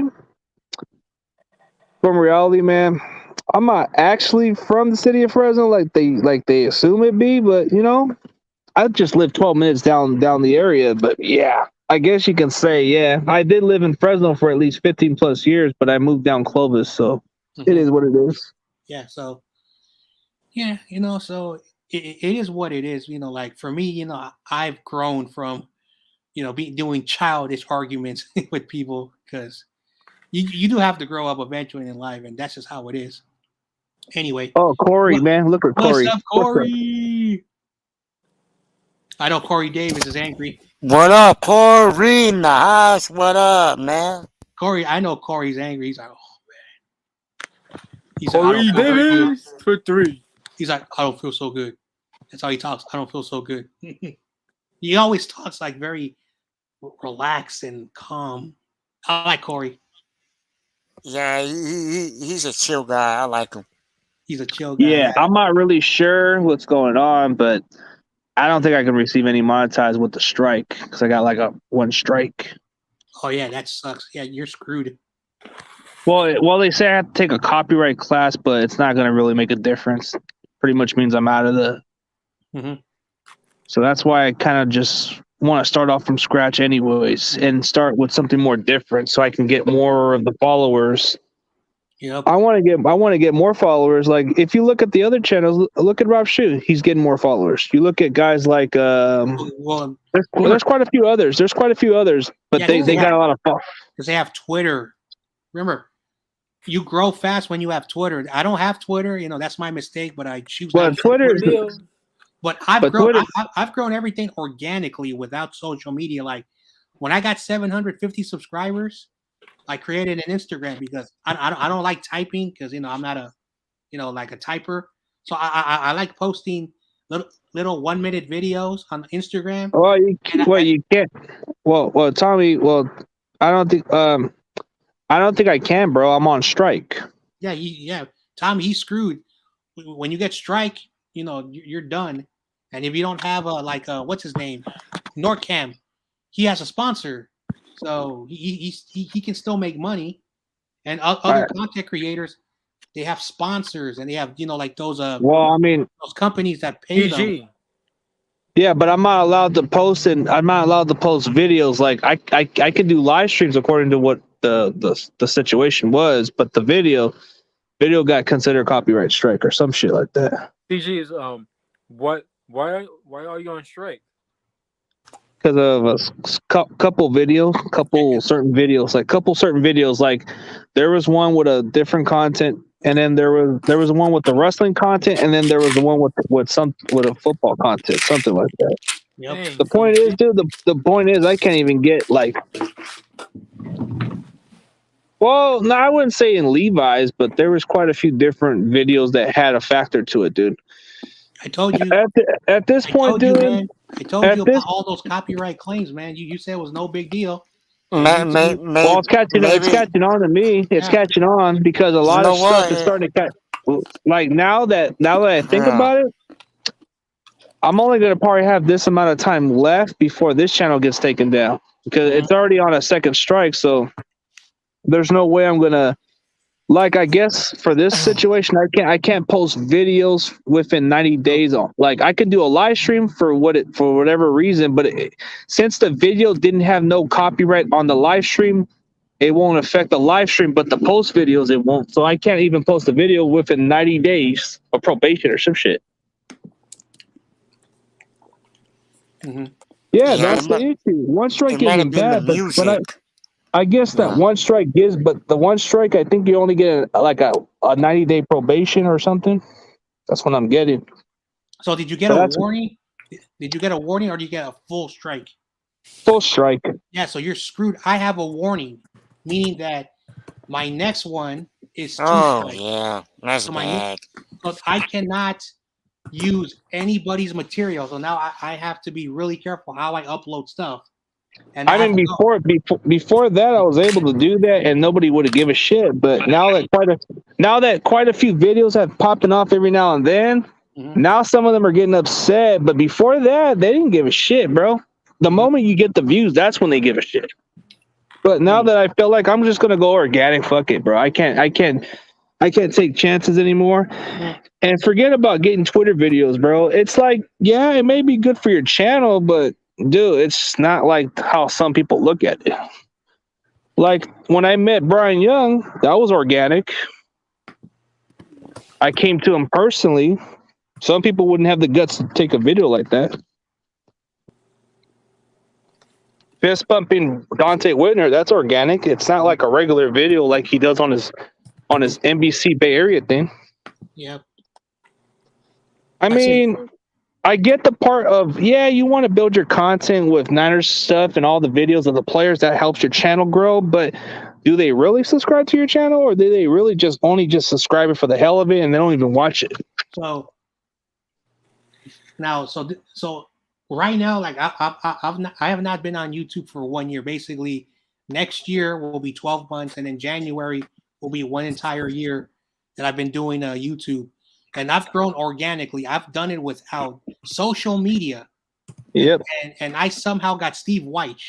So no disrespect to everybody, but Steve Weich is a big deal. So screw everybody else. Anyway, But would it be a big deal if I had Brian Young on my show? it'll be a big deal because I am a. Oh, actually, I did for 35 seconds. Yeah, I did, huh? For a 35-second video. Yeah. So anyway, so a lot of people for some reason like my stuff and they follow me. Now, here's the thing about subscribers versus views.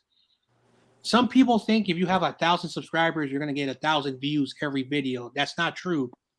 No, maybe about 200 or 300 views at maybe at the most, but not all of them is going to be guaranteed. It's a 10% rule in YouTube. Remember, all right, okay, you know what? I'm going to give everybody a real secret. I know people from YouTube. My buddy interned at YouTube when YouTube wasn't even big yet. So he told me that there's a rule of 10% of subscribers. That's why no one gets like truly, the views from their subscriber count, because most subscribers who subscribe to you just subscribe to keep your channel. So like they're saving the video, they're doing this, they're doing that, but they keep your channel because there's something very important that they don't care about your content. But you have people of the 10% rule. So for example, I have almost 1.2 subs. So basically, I get about 100 to 120 people per video that watch my stuff regularly. And that's good growth. So YouTube looks at that 10% rule and they promote you. And they promote you slowly. As your channel gets bigger and bigger, like AZ Sports, I've been on his channel already 4 times already. And he gets about 1,000 to 2,000 views out of his 7,000 subscribers. So he does more than 10% of his views. YouTube saying that he needs to get at least 700 views per video, but he's overachieving that, meaning that there's a lot of people that watch his stuff because it's organic. So it's the 10% rule. So as long as you get 10% of your viewers, depending on your subscriber count, YouTube will feature your channel on other services and whatnot, so you can be discovered in a more bigger platform. So but the main thing is, as soon as this channel's gone, which I think it only takes one more strike and it's pretty much out of the equation. So pretty much going to start out slowly and go organically. But if any of you guys haven't seen the description, it's right there. And then very slowly, as soon as like by the end of the year, I'm probably not going to even bother with this channel as much. I'm probably just going to leave it there and maybe just help myself promote it, because it's like it gives me the community tab. So I feel like I'm already in deep shit. So I got to start over from scratch now since I got I got 2 damn strikes. So I'm pretty much out. Dang, Yeah. No, quite a few videos have been controversial, and I didn't think for 1 second that it would come down to it, but it got a lot of damn strikes. So I'm going to stay away from wrestling content because that's been hurting me too a little bit, but it's been helping the views, but it hasn't really helped my channel. And one video got me a strike, and then for some reason that one video I posted that was viral, bro, it was going up to 10K, bro. It went strike. Bam. Didn't think for 1 second I would get fucking flagged for that shit. I told you that. What I video said this. I said this 2 months ago. And what happened to your channel, CG? You got 2 strikes. I Yep. said YouTube is changing their guidelines, and it's going to get even harder. So all right. So okay, Shardo, my bad if you weren't talking, dude. I was just discussing about my situation. Doesn't look good. Doesn't look like I'll have my channel around too long, bro. So I got to start from scratch.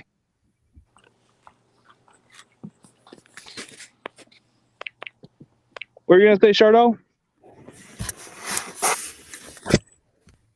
Hey, John Jay. Catch me up. What? I was asking, what are your thoughts on Trey Young? Trey Young, fuck him. Yeah, who gives a shit about that guy, man? I forgot there are Laker fans in here.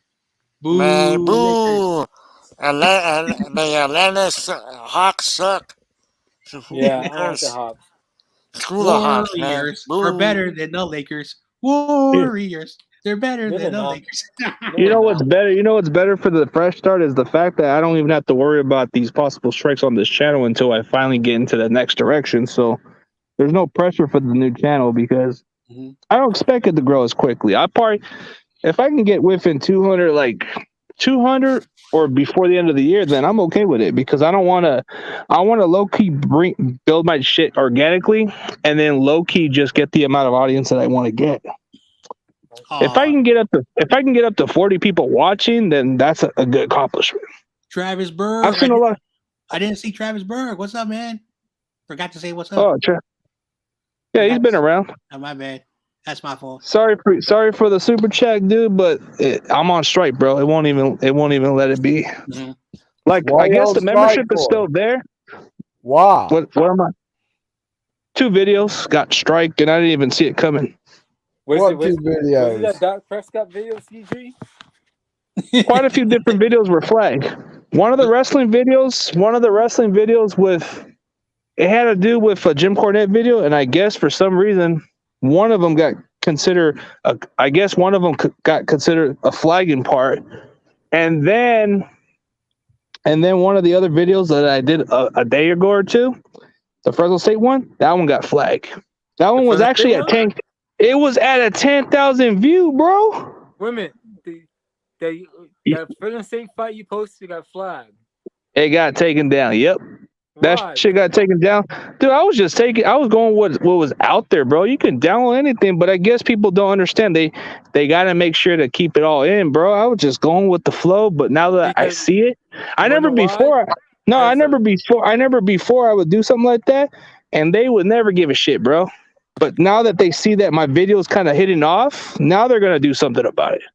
But if it was just a small view, you think they give a shit? No. But it was a 10K view, bro.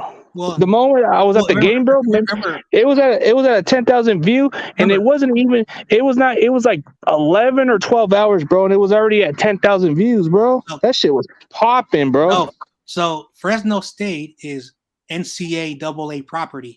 NCAA is the most corrupt organization.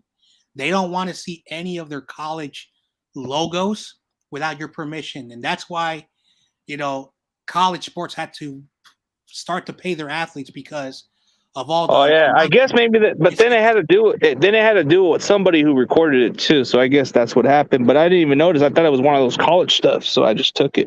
So usually I take it. I remember I took an Oklahoma video and never got flagged. I know, like I said, NCG. Like I said, NCAA, they're very particular. They're worse than the NFL. Like I posted like 10 videos and the NFL logo was there, I got a copyright claim. So I just deleted it because I did not want to deal with appealing and all that BS. Like, I just want to have a channel and grow it organically. And as I mentioned, I'm trying to look for sponsors and promotions that can help me, so I don't have to worry about if YouTube tries to take away my monetization. So you always have to look for that stuff. Also, I don't know if you own the video that you posted of Fresno. If you got it from somebody else and they didn't tell you, or you went to a Twitter or somebody and they found out that you that's what happened. It had to do with that. We have to be really careful. Really careful. That's the one part. That's the one part that caught me in, was one of that situation. But before that, I used to do something like that, and then nobody would really give a shit, bro. But now that I see it differently now, before that, dude, like, okay, if the video wasn't popping up views, then they probably wouldn't give a shit. But since it was really popping up like 10K, bro, no, now they got a problem with it. No, it's not that. I told you. Do you own the video of Fresno State? Nope. Then I just found it. No, but my friend passed it on to me. My friend really passed it on to me. Your friend should have let you know where he got it, because the owner of that video. No, but like a buddy of mine passed it to me. He said, "Hey, post that shit," and I'm like saying, I told him, "Are you sure?" And he said, "Nah, just post it, bro. It should be good." So that's what I'm trying to say. I'm not trying to say you're a liar. Video.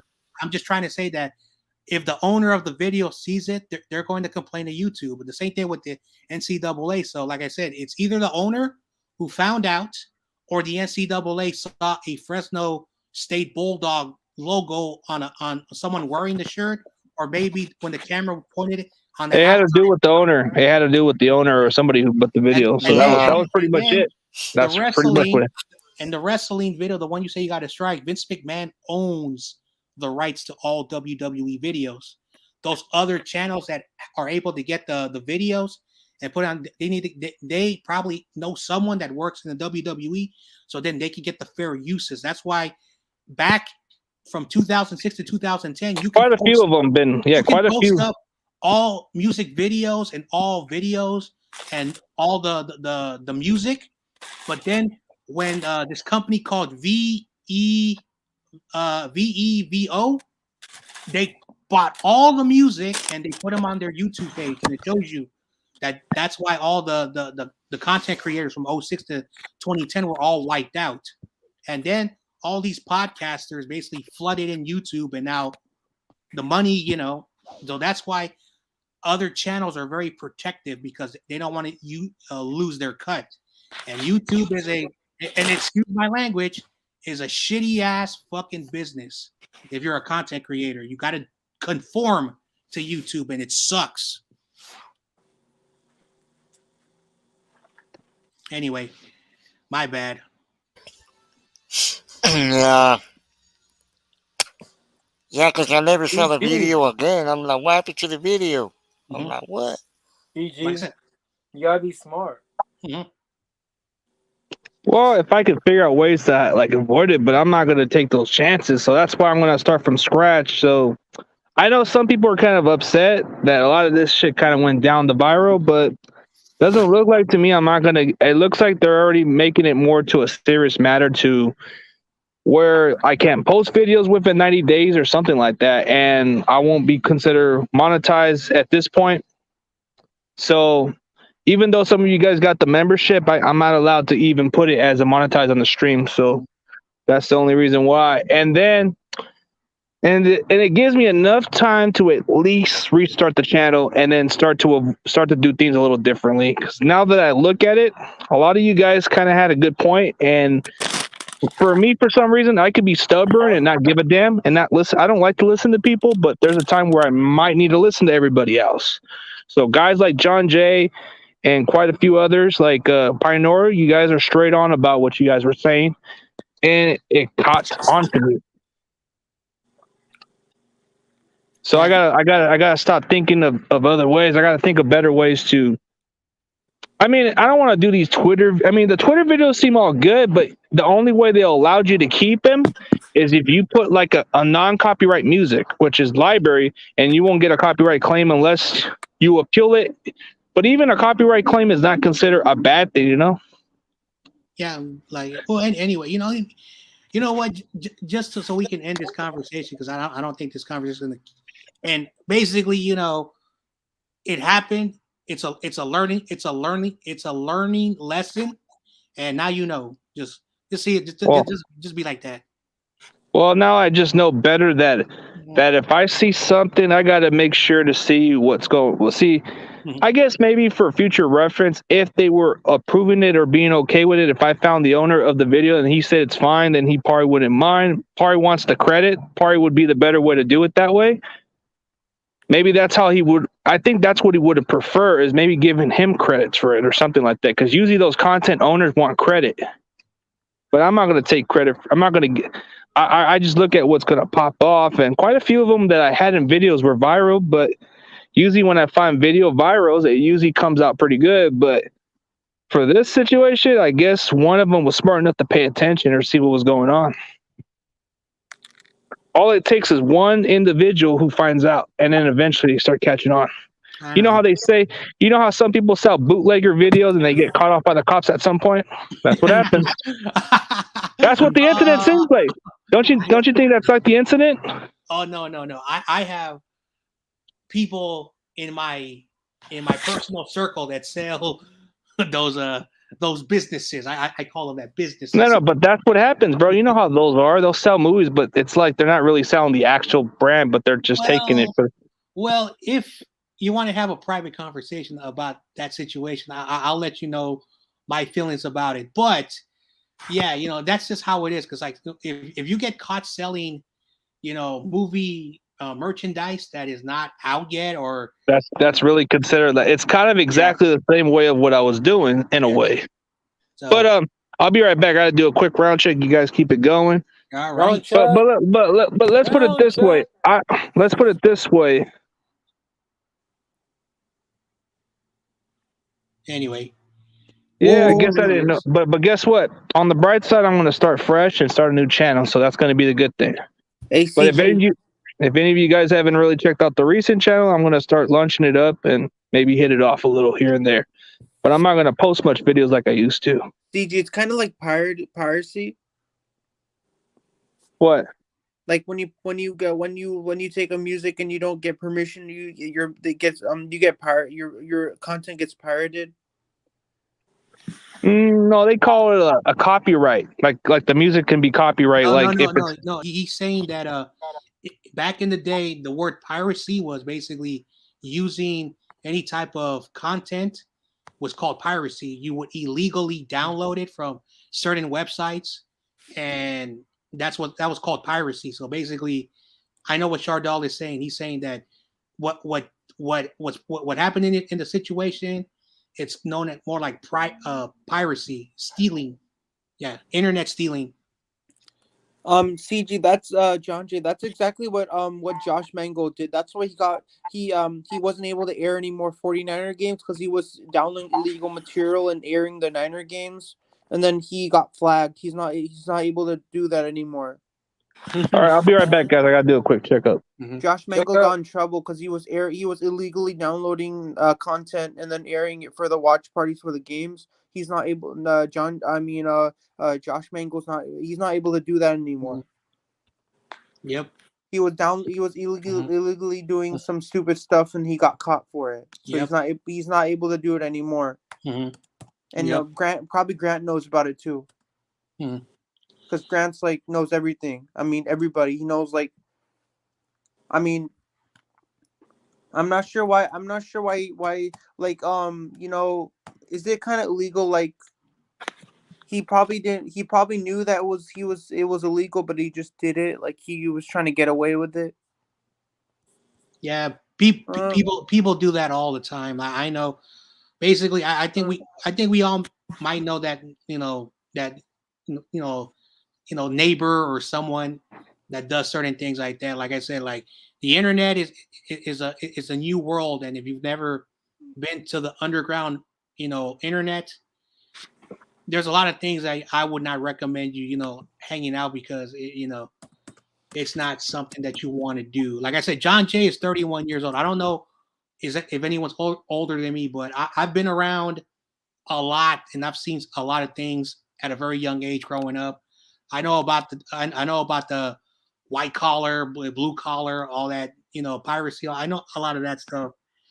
And in my experience, in my life of my 31 years breathing, is that you can see how underground the world is. Like, you may look and you see something different, but there's always a lot of underground, turns and areas that most people don't take, like the beaten path.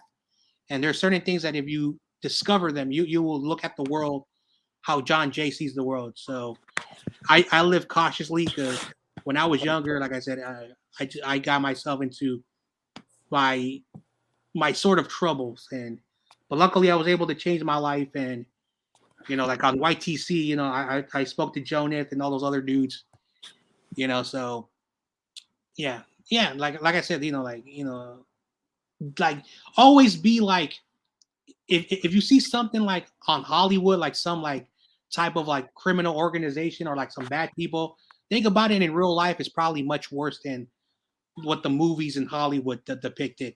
Just think about it that way. Like in my college in San Jose State, we have a motto called if you see something, say something. So if you see somebody doing an act that you find that's not right, you got to say something. You got to report him. You got to say something about it. Can't just let that guy get away with it. Because if that guy gets away with it, he's probably gonna get involved with some criminal gangs or criminal activity. He's probably gonna be a hardened person if you see somebody doing something bad, you gotta say something. You gotta stand up for it, and you gotta say something about it. I know. You can't be just letting it get away like that. If you see somebody doing something like stealing something or breaking the law, you gotta call the police. Let the police know about it. Let the police come report it. Make it a whole issue. Get the guy in trouble. Whoever the guy was, who committed the crime or whatever the thing that he did. You gotta stand up, and you gotta tell if the police ask you what happened. You got to tell them that somebody stole something, and I'm standing up for that because I think it's the right thing to do. I think it's the sensible thing to do. Yeah. Because if somebody steals something, you gotta let the law enforcement know. Because you gotta let anybody know. Mm-hmm. If there's a security officer around or somebody that's patrolling the area, making sure everything is safe around the area. Yeah. Making sure everything is good. Because I see people steal a lot of stuff in Great America. Yeah, and they try to run away with it. They try to a lot of illegal stuff. Just run away with it. Just not even pay for it. Just run away. Just take it. Just steal it. Run away with it. Like they don't even pay for it. They just they don't even pay for it all. That's the thing that I find really crazy is that they don't even like take the item and at least go and pay for it. They just steal it illegally and run with it. Like most YouTubers do. Most of these YouTubers look at opportunities and you want to capitalize. When you see something golden and nothing's out there, it's sometimes I guess I'm just thinking a little bit more like those other ones. All it takes is one good video, like a major video. But that's when the problem comes into the picture, when you have a chance to do something, do something illegal, like you want to do an illegal app. Sometimes people want to just do it. The problem is that they make it easy to download, bro. You can download shit. You can download anything. That's the dumb part. They're trying to get away with it. It's so easy to download stuff. Like you did not hear this from me. Like if you've ever been in the street, you did not hear this from me. You hear that phrase. But there are a lot of sites where you can download stuff easily without paying for it. But if you are caught, because like the internet is now monitored by certain security companies and security tech firms, and also the police have a cyber police department, and sometimes they bait people with these like very quiet normal websites that like don't look very threatening, and someone will be like, all right, and then so you got to be really careful because like the internet, like even like you can get scammed. Like I don't go to eBay no more because someone maxed up my credit card back in 2013. So anyway, so luckily my bank, had the balls to call me and let me know about it. But I'm very careful on the internet. That's the reason why I don't have social media, because social media can bite you in the back sometimes, and it can also hurt you. So CG, so something I really find crazy about going on the internet and looking at downloading data, I don't like it because my friends tell me that it's gonna be okay, like it's gonna be okay, like it's not bad, it's not bad at all. I'm like saying, like, what do you think? What do you think? I mean, you're telling me to download all this junk on my laptop, and now it's gonna slow everything down. I'm like saying, like, I'm not gonna do that. I mean, you're trying to slow my internet connection down by me downloading all this junk on my laptop, and then my laptop's gonna get slower. Like, what are you trying to do? Like, persuade me to download all this junk? Like, what are you trying to do? Like, why you? I don't want to download this junk, but he's saying, it's okay. It's not bad. Like, it's not gonna do anything. I'm saying, like, it is gonna do something. My laptop's gonna get slower. It could have been a lot worse. Dumb crap on my laptop that I don't want to download all this. This stuff and live sports, and what you get to do all this stuff. I'm saying, like, I'm not gonna do that. Like, you're not gonna make me download stuff on my laptop. I mean, if I think that I don't want to download this stuff on my laptop, there's no way you're gonna persuade me to do it. Even though if you say do it, it's gonna be okay. Don't worry about it. It's gonna be fine. I'm saying, like, no, it's not gonna be fine. It's not gonna be fine at all, man. You're trying to lure me into a trap, and I don't want to get lured into a trap. That's what you're trying to do. Like, could have been worse. Into a dangerous trap. And yeah, dude, I don't want to get lured into a dangerous trap by you. Even if you're my friend. But it could have been worse because there's a good chance that. There's a good chance maybe Rumble might but even flag me for that channel. John J, so what I'm trying to say is that even though he's my friend, hey, maybe there's a good chance that Miller might see that video and say, "I want to flag that shit." Yeah, John J. So remember I downloaded that video. Oh man, I don't care if he's my friend. Like, I'm not gonna do it, right? Even if we're best friends and like he knows me very well, and he says, like, download that content on your laptop. Just download it. All right, we get friends, it, man. Do it. All right, Chardo, we understand. We get it. You don't have to say it 3 times. We get it. Slow down. It could have been worse with Rombo, but lucky Rombo doesn't watch my shit, so he could have easily flagged the one because I took some of his segment on his video. CG, why did you do that when you knew you're gonna get 2 strikes? I mean, you need to pay attention to what you're posting, man. Like, you can't be doing stuff and then realize that one time you get 2 strikes, and if you get one more strike, your channel's gonna get. Your channel's not gonna be there anymore. You'll have to start all brand new. No. If you get 3 strikes, you're banned from YouTube. No, so you can't create a. So when he gets 3 strikes, that means CG can't make YouTube content anymore. He can't he can't have his channel. He's banned from YouTube. Yeah, he's banned from YouTube. That's basically why they created a strike. And the reason why the strikes were created was because in 2012, some YouTubers were complaining to YouTube that they were being cyberbullied, harassed. So they had to write a community guidelines policy.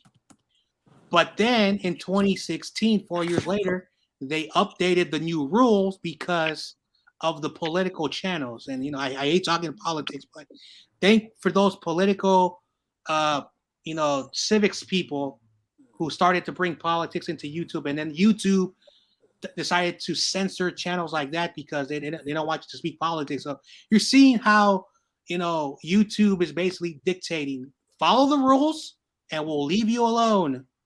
Are you saying that in the NBA, don't they say, like, no basketball content from the site may be reproduced, republished, uploaded, posted, transmitted, reproduced, distributed, copied, or publicly displayed or otherwise used except by the terms of use without the written consent of the NBA? Yep, because the NBA, MLB, and NFL are private companies. They're for profit. So you have these non-profit that basically reinvest the money that they get in their company.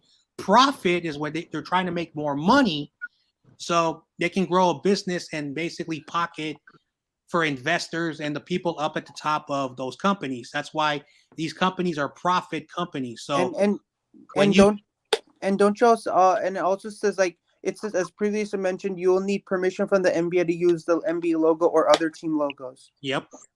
Yeah. Yeah. You can't just use somebody's logo without their permission of using their logo. I know. Because Hey, CG. that's copyright. CG. Copyright infringement. CG, put my my logo on the screen, and I want to say something. What logo? No, just put me in the middle. Put me in my back. Yeah, his John Jay's logo. So the 49ers Ultimate Report logo, there's a circle with the number 49, and instead of me putting the ER across like all, I put it upside down. So that's my art. I took a basic stock logo of the Golden Gate Bridge, and I put Ultimate Report. So this is my own logo. So the Niners cannot flag my channel because this is my privately owned logo. So that's why I tell people, don't just take a picture of Jimmy Garoppolo and put it as your thumbnail. You need to put words on it. You need to put your logo. You need to make sure your thumbnail is not just a stock picture of someone from the Niners taking pictures, because they can do that to you. The same thing with the NFL. If the NFL logo is there and you're monetized, they're going to strike you because the NFL says you don't have permission to use our logo, so we're going to take your money. We're either going to take your money with copyright claims or we're going to strike you. So that's what I wanted to show. So John Jay, so it's kind of like when you think of having your own content or your own picture for your thumbnail, it's kind of like if you think when you ever played Monopoly. You know, like if you have if you own a property and somebody else lands on your property, they would have to pay you rent to take over your property. That's exactly with your picture. It's like you patented that image. Now anybody else needs to get consent from you if they want to use your content or your image. And then this logo, you know, I made it for fun. CG, you can put it in the middle, me in the middle again. And let me show something. All right, so this is Old Candlestick Park. I miss it. There is right there the hats with the 49er. This is the one I made with the 49 and the upside down ERS. And I put glasses because, you know, I used to wear glasses in the early part of my journey. And this is a little animated or little cartoon version of John Jay. It doesn't look, you know, like professional, but it shows you that everything that I do, I always design everything from scratch. So you make a cartoon version of me? That's gonna be hard, man, because I don't know if I can draw you. So all you gotta do is draw an egghead and just put a goat facial look, and then put the. All right, I'll get an egg. I'll make some weird goatee with glasses. I'll put the bandana.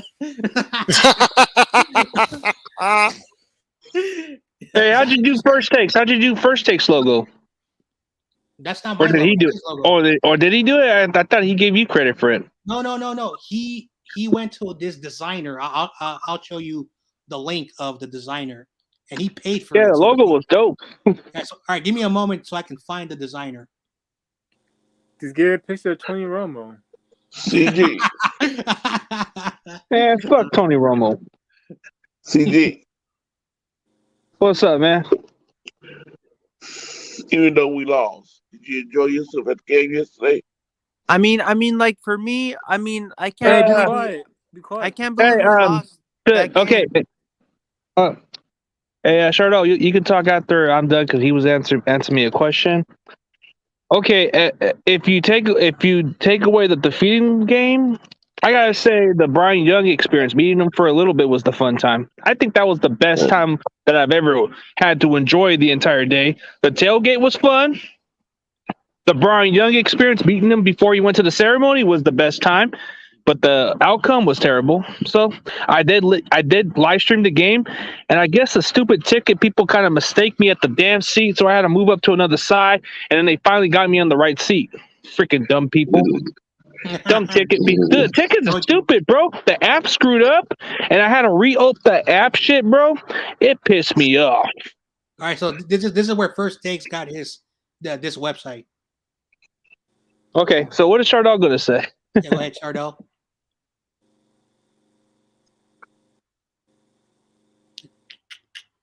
Yeah. So basically, in one more month, this logo right here that I have, I'm gonna start to create an intro because I'm working on an intro, and this is gonna be my logo for 2022.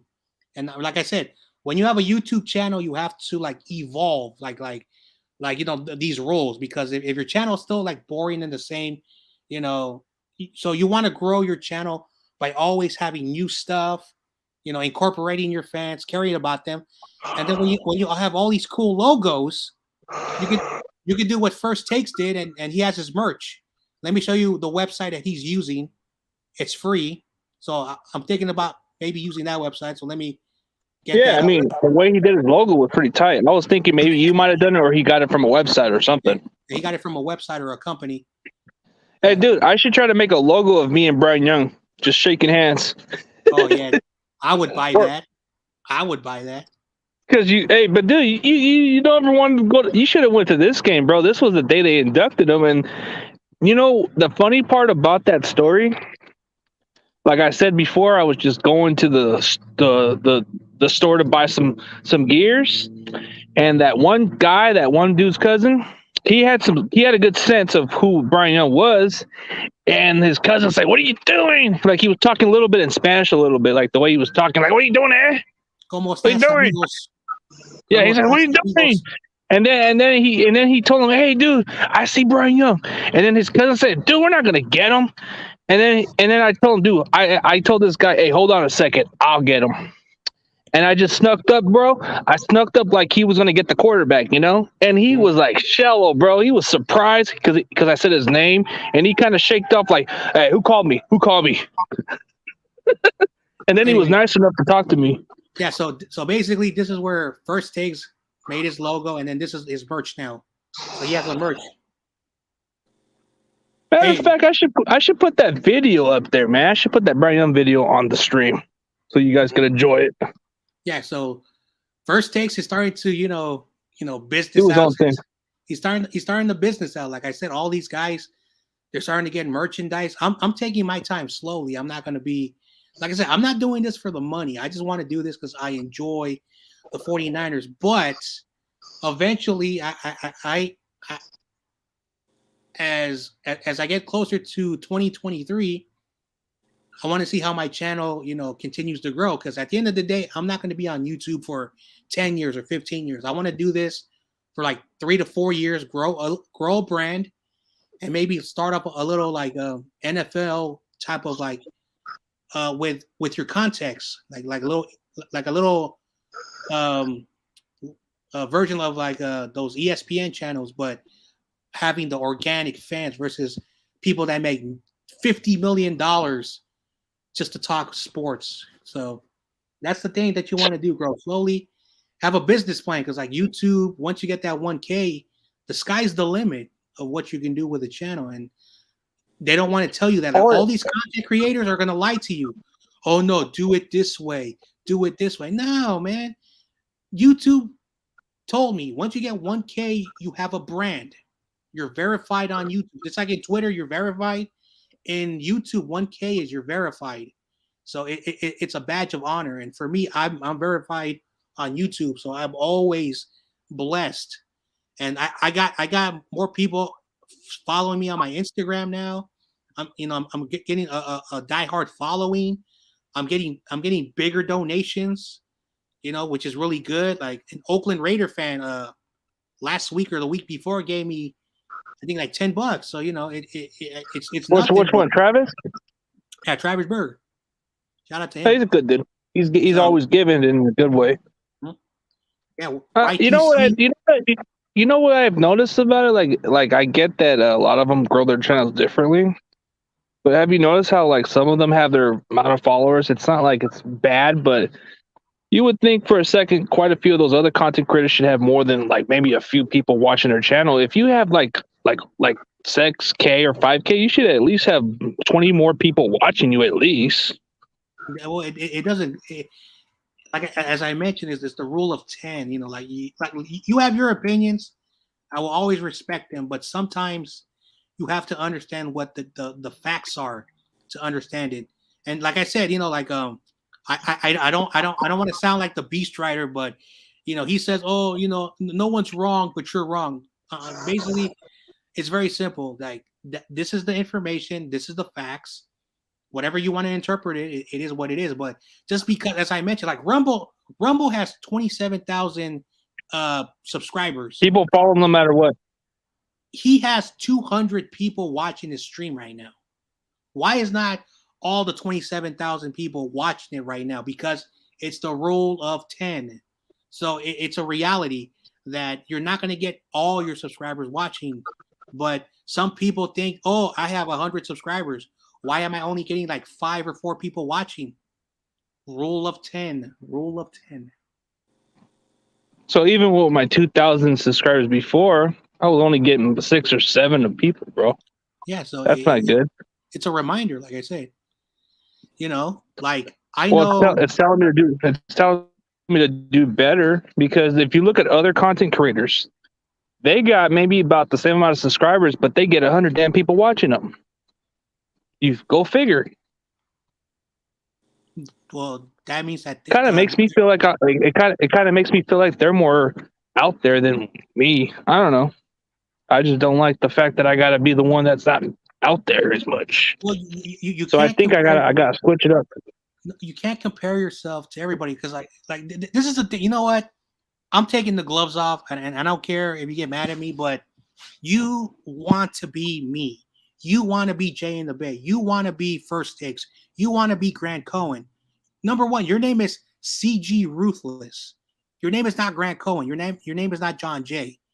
So you are not going to attract John Jay and Grant Cohen followers or Jay in the Bay followers.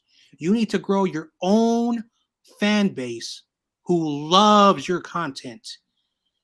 And you're not going to get the numbers that you want, and you have to accept that. And if this is hard for you to listen, man, I understand, because I try to be a nice person, but sometimes some people have coconuts for a head, and I have to take that baseball bat and whack that coconut open sometimes. So this is my coconut breaking moment, man. Don't compare yourself to anybody but yourself. You're starting a new channel. You're starting a new journey. You learned from your mistakes, what not to do, what to do. And guess what? You have a lot of good news that John Jay's going to tell you. Jamie Winborn. What's his name? Mike Rump. You met, what's his name? Brian Young. Peterson. Derek Smith. And then you also have Julian Peterson. Keith Lewis. You also have content creators like Sam Dog and Steezy. And you also have Norcamp. 3 guys who are Seattle Seahawks content creators who like you. Then you have John Chapman, a content creator who, in my opinion, is a little bit better than Grant Cohen, but he's the coolest dude. I talk with him on a regular basis. You need to, build a relationship with him, and then he'll let you in. Yeah, he gets a hold of me quickly. And then you have AZ, and you also have Moro Tanaka, and you have Cardinal Rule. And then you have, I don't know who Sheriff Joe. So a lot of these people. Then you have YTC, and you have Joneth. So these guys are your contacts. You can create a new model with these great contents, these contact people, because you say you're going to branch out, not just Niners, but NFL stuff. You need to have these guys on your channel. You help create a brand with these guys. Then you just look at John Jay, how his brain, works. You can create a little collaboration team of the CG Ruthless partner group, or the CG Ruthless NFL group, with all these good guys. And you want to know what they're going to do to you? They're going to invite you on their channel. You're going to be doing a lot of shows, and then eventually you're going to go back to 1K, and you'll get back to almost, because you were on your way to 3K. You might get monetized on your new channel, and you may even make better money than you were making before. So John Jay just gave you a bit of facts and a little bit of wake up moment that if you just write the stuff out, contact your contacts, create something, you can create something bigger and better, and then all your haters are going to hate you even more because you're going to even be 100 times successful than everybody else. So John Jay just whacked that coconut open, and I hope you got some info. That's Yeah, it's like that Patrick moment. Oh, he got hit in the coconut. Nah, but in all seriously, man. No, he doesn't. He just puts on a blazer to be professional because for some reason Steezy, he's actually going to college to become a broadcaster. That's what they dress like. So he's dressing like an actual reporter would dress like because that's what they expect them to dress like. So I got nothing against people who wear business suits, but I'm just not a fan of business suits. It's like, why? I'm not going to church. I'm not going to church. plus also like when you watch like ESPN and like those news channels underneath, they're wearing sweatpants and they're wearing sneakers.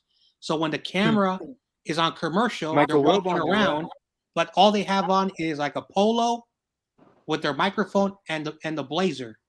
So, and the reason why I know this is because in my high school I had to take audio and visual and camera, like video class, and basically that's what the anchors and the students who would do the school news, they would come in with their regular clothes, and there'll be like for the girls like a half, like from the neck all the way down, like a gown, like a dress, but they're wearing their jeans underneath and their sneakers.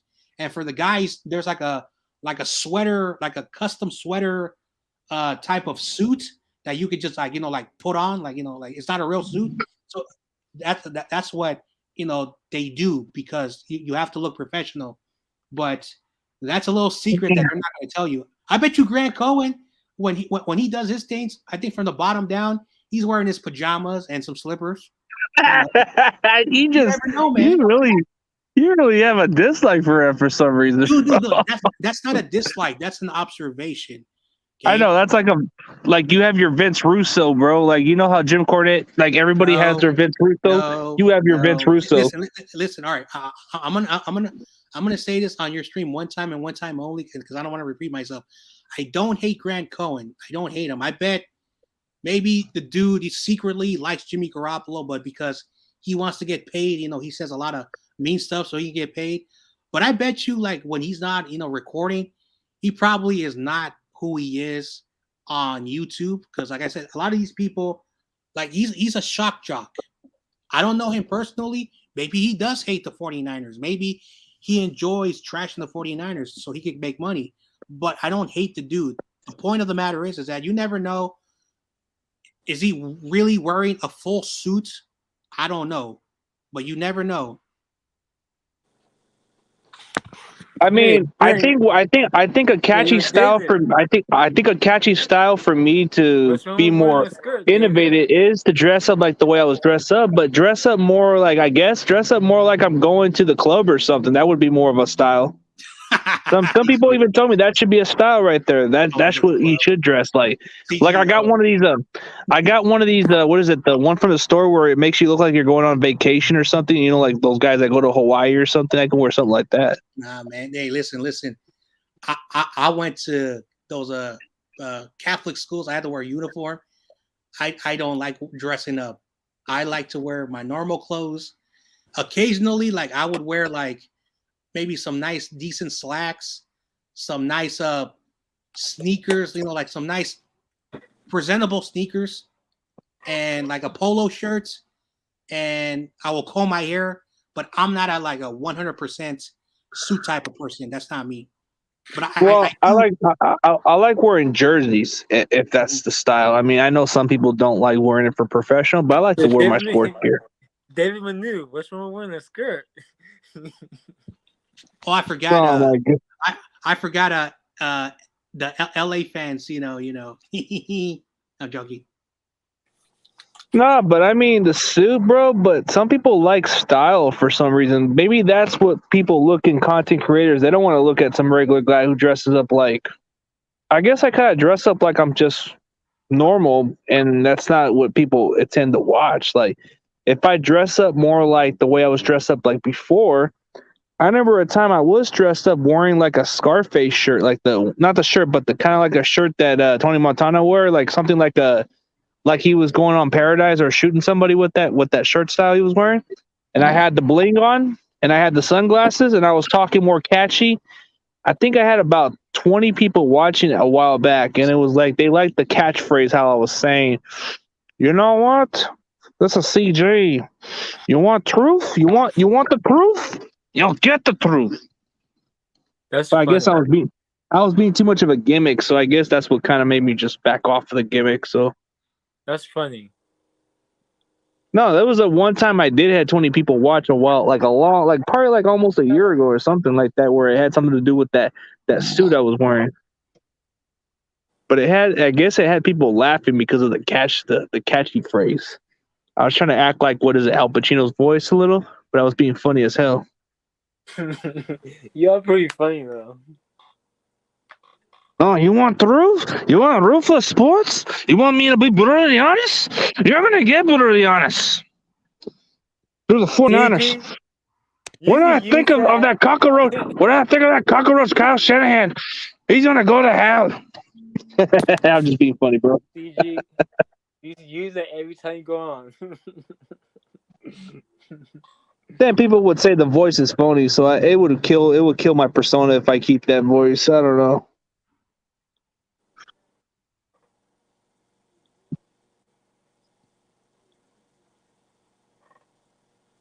CG, But in all perspectively, like I guess you would have noticed if these content creators were actually wearing their suits or not. Like, do they have like some kind of like what is it, some filter or something to make it look like they're dressed up? No, there's no filter for that. Nope. No, but they got something on their. I don't know. Like you said, something like they got something to cover up or something. Somebody advised me to get a green screen, but I don't know how that works. I think you had a lot of people watching at the time because you were talking about the draft one time. Okay, so CG put this in the middle, and I think this is a little bit too formal. So basically, some white, like Converse sneakers, some decent, nice, like dress pants, like a t-shirt. Like I don't wear dress, and I think the blazer's a little bit too much. But I'm not, like basically like casual, nice, decent, like normal, like just hangout clothes, that's what I wear. So this is a little bit of this is a little bit too much for me, but I just wanted to like the most nicest thing I have is, like I said, it's just like a nice like long sleeve polo shirt, some decent slacks, and I got me some Air Force, or those Air Force, like the Nike Air Forces, like black, and that's probably like the most elegant that I wear. Like I said, I'm not a big suit person, so I don't know what you would consider like very elegant. Well, the thing I look at when I look at style, man, when you're gonna wear something nice, style and wise, man, you got to wear some nice freaking Jordan shoes, man. Some Jordan shoes. Nike, no Nike. I guess whatever kind of jeans you want to wear, like some. I usually like any kind of jeans, but when I go to Burlington Coat Factory, I get these nice long jeans that got a good kickback. There's some Rockaware, and there's quite a few other styles that I like to wear too. Mm-hmm. And then there's the one thing that actually kind of fits the way I dress is like, I don't know, I always like wearing the jersey. It's more of my laid back style. I don't know. Some people tell me it's childish to keep wearing jerseys a lot, so I don't know. No. I just wear jerseys because it's something that represents me.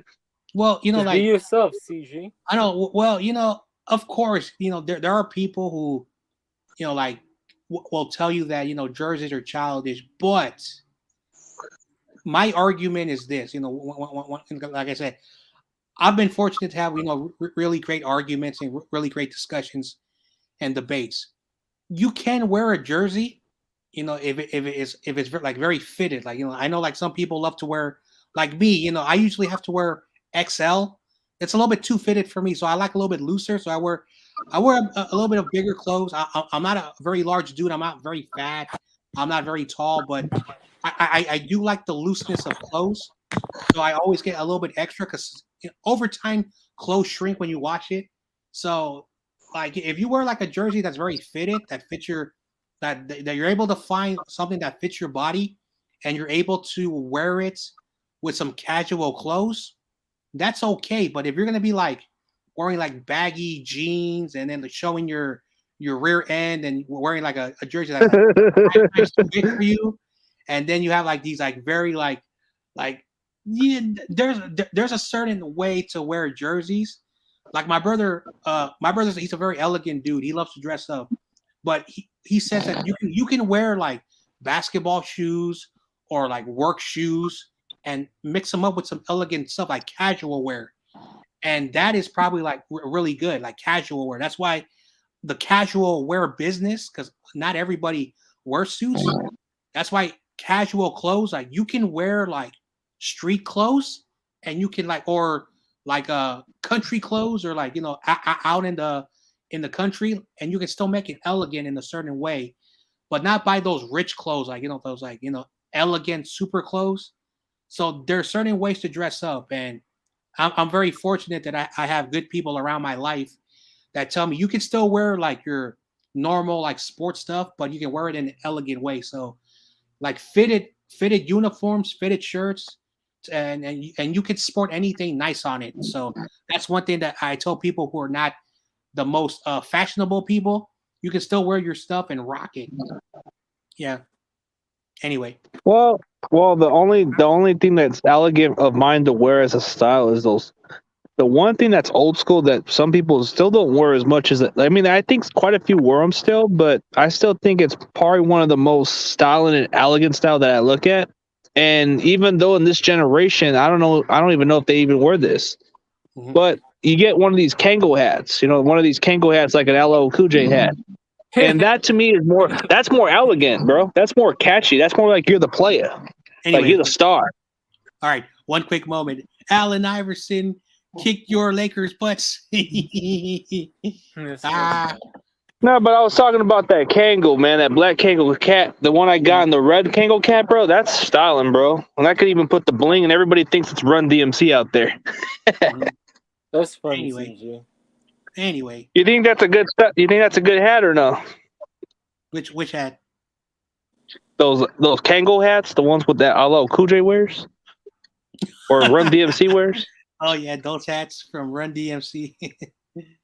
Dude, everybody says that's the best style hat to wear. Even in this generation, they don't even wear that, dude. Man, not many. Man, I can't believe I am this old to remember Run DMC and all those styles. Yeah, me too. I know, because like now today is like the new style is like, oh man. They wear skirts, they wear girl dress and and then they dress up like with skinny jeans. And then they dress up like with croc tops, which I don't understand, bro. Sorry. It's the style. Remember, like every 20 years, styles change. What about Kyle Kuzma stuff? So, because when I grew up, like this is I don't know about anywhere else because everyone lives in different places, around the U.S. because 49er fans are everywhere. But where I'm from, the boys would wear like baggy jeans, the Air Forces, and a sports jersey. It was always never like a Bay Area, but it was like a Laker jersey because everybody was a bandwagon Laker fan. No, or like an Allen Iverson because Allen Iverson was cool. And if you had like a baseball jersey for some reason, the Cardinals, the St. Louis Cardinals, were the big thing. So those were yeah. And then the girls would wear, the jeans with the belts and of course the Air Forces, and they would wear like the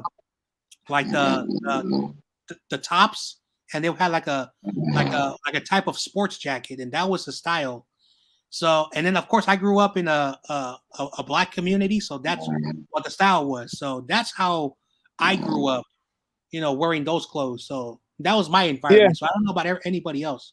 Okay, my environment was we always wore those, like, I guess you could say they're baggy jeans in some ways, and we would always have like we would always have those baggy jeans, of course, and then you had these shirts, one of these shirts that had something like forget what they are, like, no, you know what I'm talking about, Lawrence, those kind of shirts that we would wear, right? I forget. Well, at the time, okay, you know the thing that was more cooler where I grew up was it was always wearing the damn Jordans, bro. Nobody cared about freaking Nikes where I grew up. Anybody would say if you got Jordans, you're the coolest. Yeah. Well, yeah. Everybody wanted to wear Jordans, bro. Mm-hmm. I Jordans So were like, that yeah. I only wear Kobe shoes, and that's it. Sorry, Jordan. no, but a lot of people. I wear Yeah, Jordans. but Lawrence, remember in school, everybody would call you the coolest if you were wearing Jordan shoes, bro. Jordan sneaker shoes. I had Kobe's on. I had Kobe on every day. So I always had to wear me a pair of Jordans, and I always got me a pair of Jordans, some nice baggy jeans, and I would always either wear like a cool shirt, like I either get one of those Scarface shirts or something like a something like kind of like a what is it it's called a plaid or something, a plaid. You know how those cholos dress like plaid style, kind of like that. Kind of like the plaid style, it's a plaid. Like one of those. CG was like the cholo style. Then you had the sunglasses, you had the bling a little bit. You dress up more like you were cool as hell, bro. That's all it was. Or some of them even wear their dickies, bro.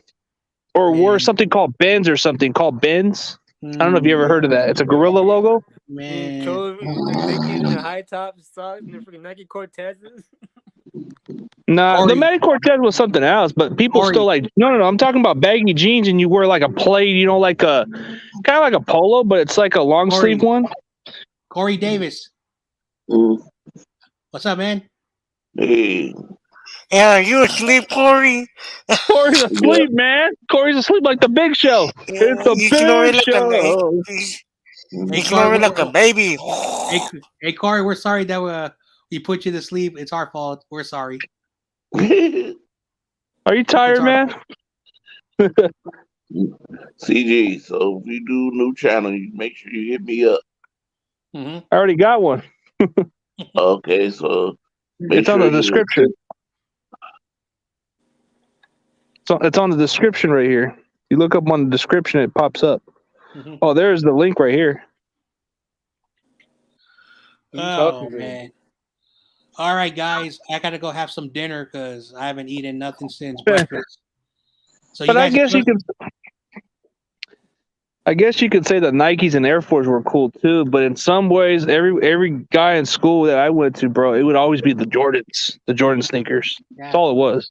I know, like before I go, I want to tell you a story because when our schools were allowed to wear they call it free dress, you wear whatever you want.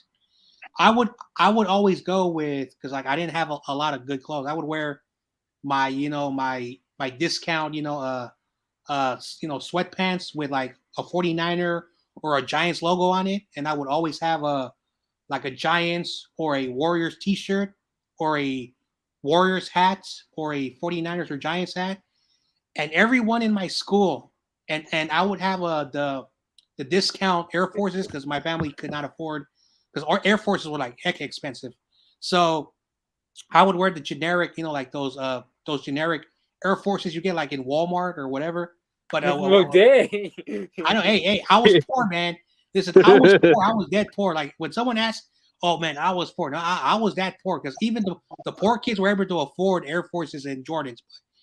And everybody would come into school with Kobe Bryant jerseys. The girls. That would be me. I'll probably rock the Kobe jersey all day. Oh, dude. You know what the coolest jersey style to wear during my time when I was in school, bro? It would always be the Jerry Rice or the Terrell Owens jersey or maybe the Steve Young. And then there was quite a few. Then if you had some Rams fans at times. No, even when there was quite a few Rams fans, it was always the Marshall Faulk jersey they would always wear.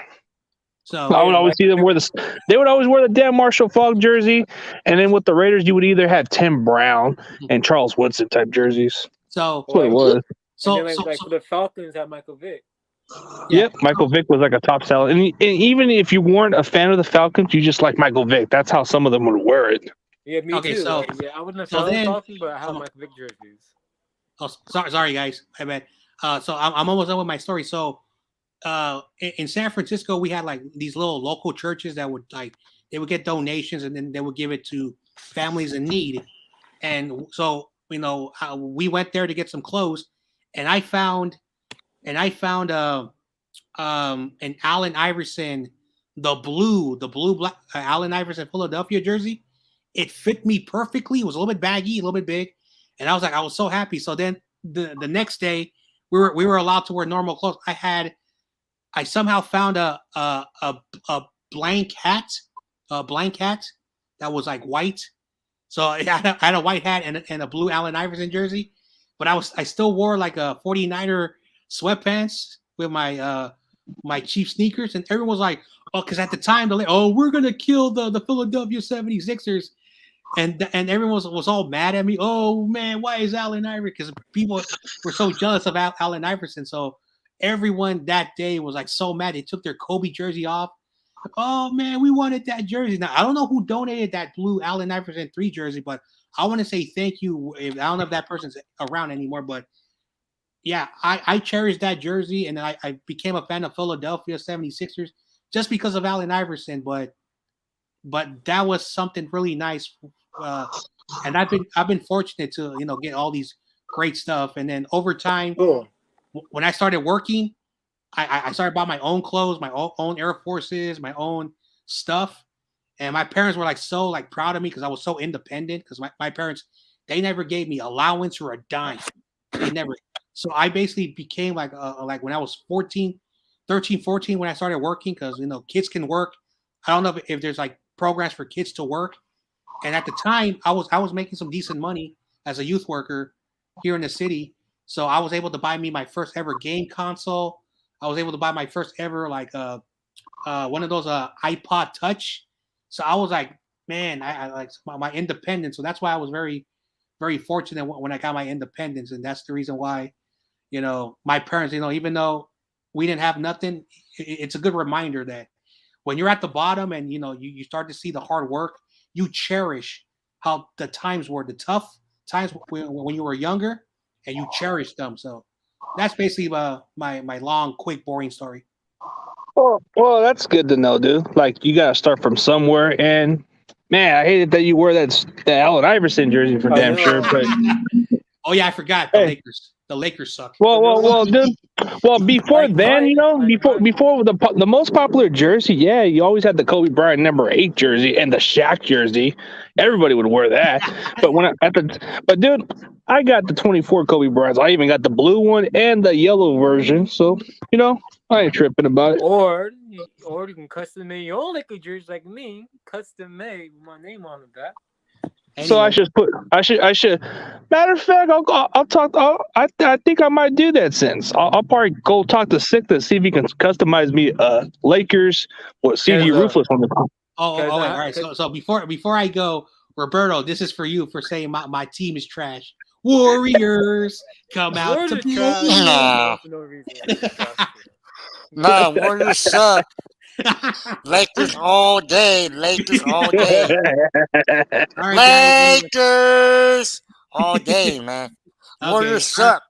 Anyway, Roberto. Yeah. Anyway, all right, peace out, man. All right, man. Hey, I understand, but hey, we're Niner fans, so we can agree on that. Go Lakers. We can agree to disagree. We can agree to disagree, like they say. Yeah. Anyway, all right, Roberto. You have a good night. CG, Corey Davis, and all right. man. All right, man. Bye. Bye. Man, I'm probably thinking maybe I should get different customized jersey. Maybe I should get myself an Oklahoma one too. yeah. See, yeah. Nah. Your jersey is like all these guys get traded, and once you get traded like that. Well, I mean, the Brian Young jersey seems worthy because he never played for no other team but the Niners, and he's already in the Hall of Fame. So you should get the. He's a custom-made 94 jersey, though. Yeah, that's what I'm going to probably think of. I'm thinking about getting the one with the 94 Super Bowl version. Or the Laker one, with your name. Yeah. The Laker one, yeah. The only Lakers jersey I haven't really got to, I always wanted to get this jersey, was a Shaq jersey, but wasn't able to get it at the time. But I was able to get me a Kobe in my later years, because I remember a lot of kids would always wear the Kobe #8 jersey before it became 24. Yeah, and it's rare to find a Kobe #8 jersey, bro. If you got a #8 jersey, that was a dope ass jersey, and that was rare to get. Like, I have so many Laker jerseys though. I have so many Laker T-shirts. I have so many Laker jerseys though. I have like freaking like 6 Kobe jerseys though. Dude, I only have 2. Huh? I got. Remember the blue one I got? The blue one. Yeah. Then I got the yellow one.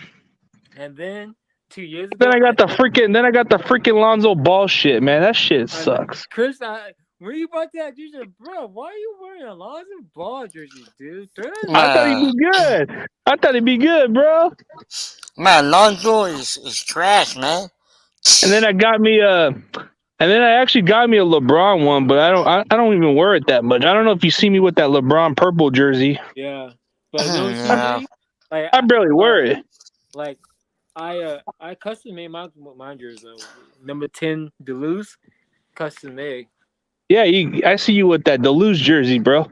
But Yeah, dude, that's the only jerseys I got. That's the only ones I got is 2 Kobe's, a Lonzo Ball, which was the worst investment. I thought he would have been the shit, bro. Well, Maybe his dad overhyped him. His dad fucking hyped him. I guess I was buying into the ball train for a little bit, and then it just Nah. like an idiot. I have 3 Kyle Kuzma t-shirts though. I thought Kyle Kuzma would stay on the team longer, but I have 3. Ah, man. Nah. I don't even know which one to get now, dude. Man, I never before people were like all into Dwight Howard, but then he left the following year, so that was a wasted investment for some people to buy that jersey. Man, you gotta get your money back. I have From a Lonzo. Kyle Kuzma t-shirt. I like it, but I see where I would have got me dude, I probably would have invested me a Dennis Rodman Lakers. I think he wore number 77. But No, he wore 73. Or one of the two. I don't know. He was on the Lakers for 1 year. No, but like, you know what? Just buy a Kobe jersey. Like, go on. I got me a Kobe. I got me a Kobe, bro. I got like those 224 ones. Yeah. But I think I'm trying to look for a number 8, but it's not easy to get. There's one. Yeah. Go on Fanatics, but you probably pay like $300. Yeah. Oh, dude, you know which one's hard to get is the Shaq one, dude. Not everything is sold out there. They don't even sell my size for the Shaquille O'Neal one. Oh yeah, the Shaquille O'Neal one. Yeah. No, he went with the Lakers. Gold Bond or Shaq Diesel. Hey, CG, what size are you in jerseys? Well, since you look at the size jersey wise, I think I'm like a 3 or 4X for the basketball jersey. Yeah, but that's for the basketball because it makes it look bigger. But for a jersey, it kind of if it's not snuggle, if it's just, but if it's not snuggle and if it's not snuggle, which some jerseys are snuggle for some reason, like the Nike ones, I don't like the Nike brand because they're snuggle, dude. You don't like it like that?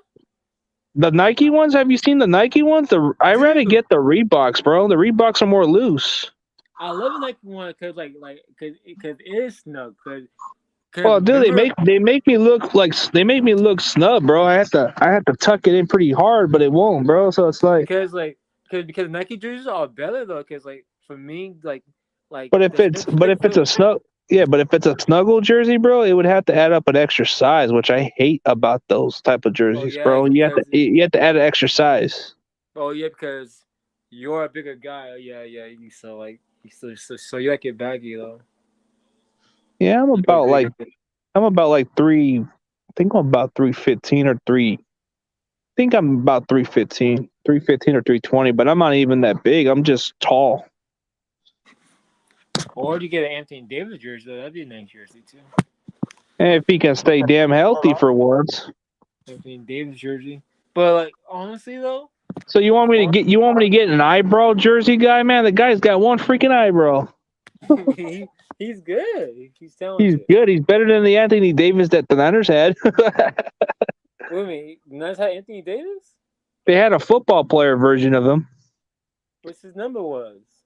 Number 76, our tackle from 2010 to 15 or something. Oh, Anthony Davis. That guy was fat, bro. Calls. Yeah, and he was a guy that was out of shape too. Remember that guy we drafted from Rutgers? Oh my God, dude. Yeah, we all getting holding calls at the time. That guy was terrible. And the fact that he came out of retirement not once but twice? God, Lord. Yeah, I'll be right back, guys. I got to do a quick checkup. And then I'm probably going to end it in a little bit. Okay. CG. Okay, TG.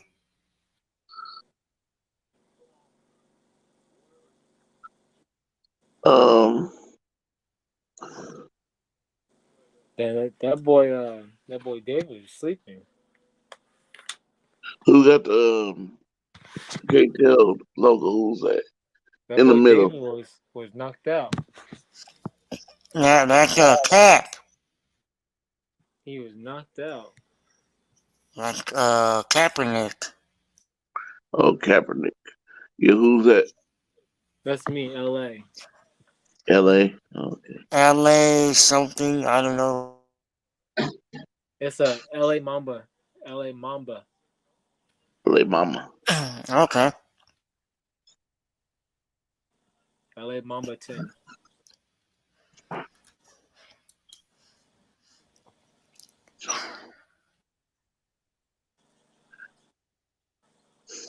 So, do y'all think we should fire You know what? Kyle Shanahan? Yeah, Yes, we because should. We Jimmy G should. keep playing.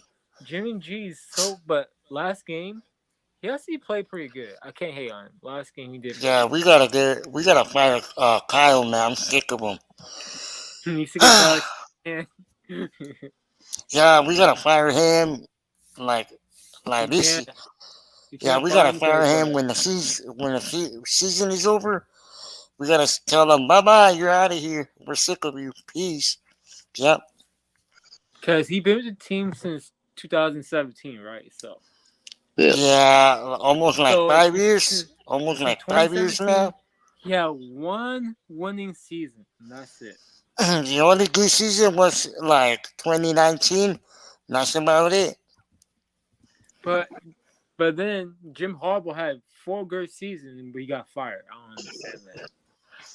Yeah, he got fired because he went like 8-8, and that just because he went 8-8, he got fired. And But I, yeah, right like now, yeah, cause the last year he was with us, we went 8-8, and 8-8, yeah. then he got fired because of that. So, But honestly, 8-8 was the best record in like in the last 10 years for the Niners. So I don't know about that.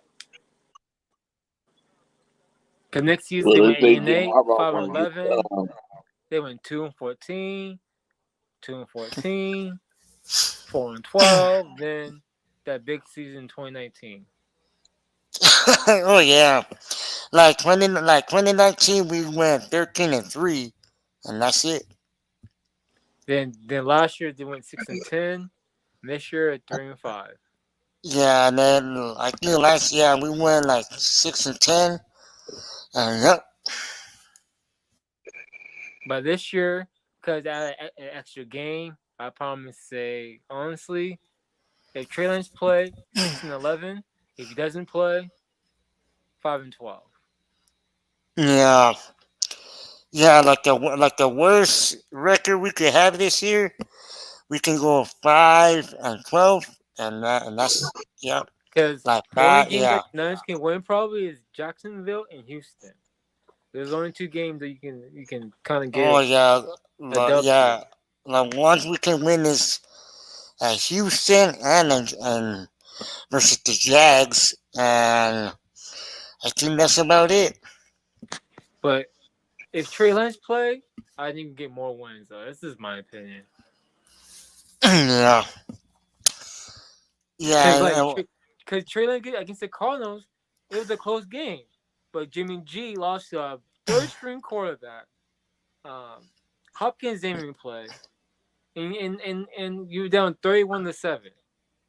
Like oh yeah. And imagine no Kyler Murray, no D Hops, no and JJ Watt, no no Green, AJ Green wasn't playing either, yeah, and then and no JJ Watt. Like, come on, man. and they got blown out like 31-17. It's not. It wasn't even that close. oh yeah, we got blown out. Like in the yeah, we got blown out. I'm like, what? Like, what is going on? because You of mean that referees and stuff. It's you mean because that of backup some things quarterback don't went on. See, Look like a I played star. some of those on the rough. Yeah, and I'm like, man, are we losing to them? Not Colt McCoy. McCoy. Yeah, I'm like, come on, man, we Hey, making this CG. guy, Hey, we making this guy look so good. CG. I got a question for you. Was Colt McCoy a backup quarterback for the Niners? Yeah, he was Yeah, backing up Kaepernick. I knew it, dude. I knew he wasn't a backup 2000, I think it quarterback. was 2013, right? Yeah, I yeah. knew Yeah, it. yeah, I knew it, That was man. yeah, the last time he went to the conference championship, and he was a part of that championship game against the Seahawks. Seahawks. Dude, that's yeah. not Oh fair. yeah, Like, oh yeah, CG, like, that's not fair. Like, Colt McCoy is terrible.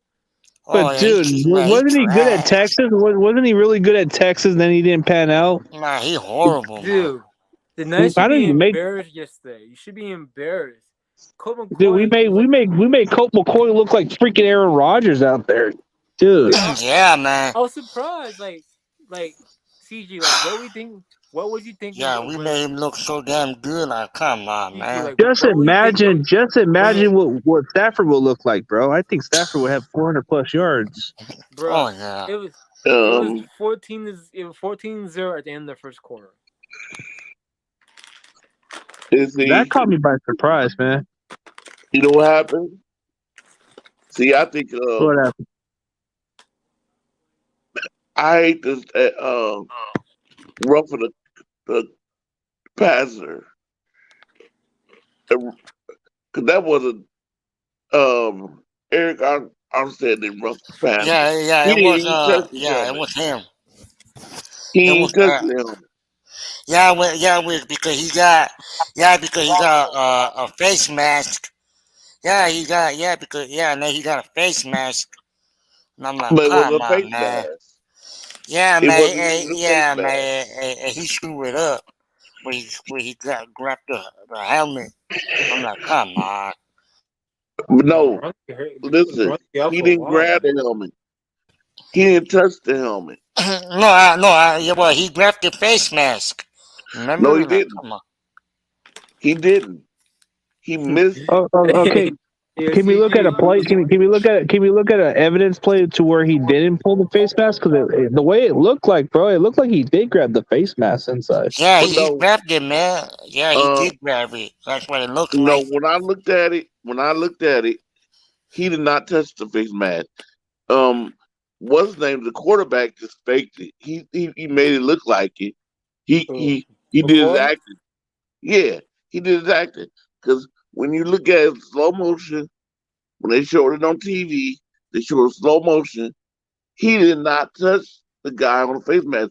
He had him by the neck, by the shoulder, under Yeah, the man. helmet. If you look at it, he did not touch the quarterback head. Boy, it looked like That's he why got they the need face mask. That's what I saw.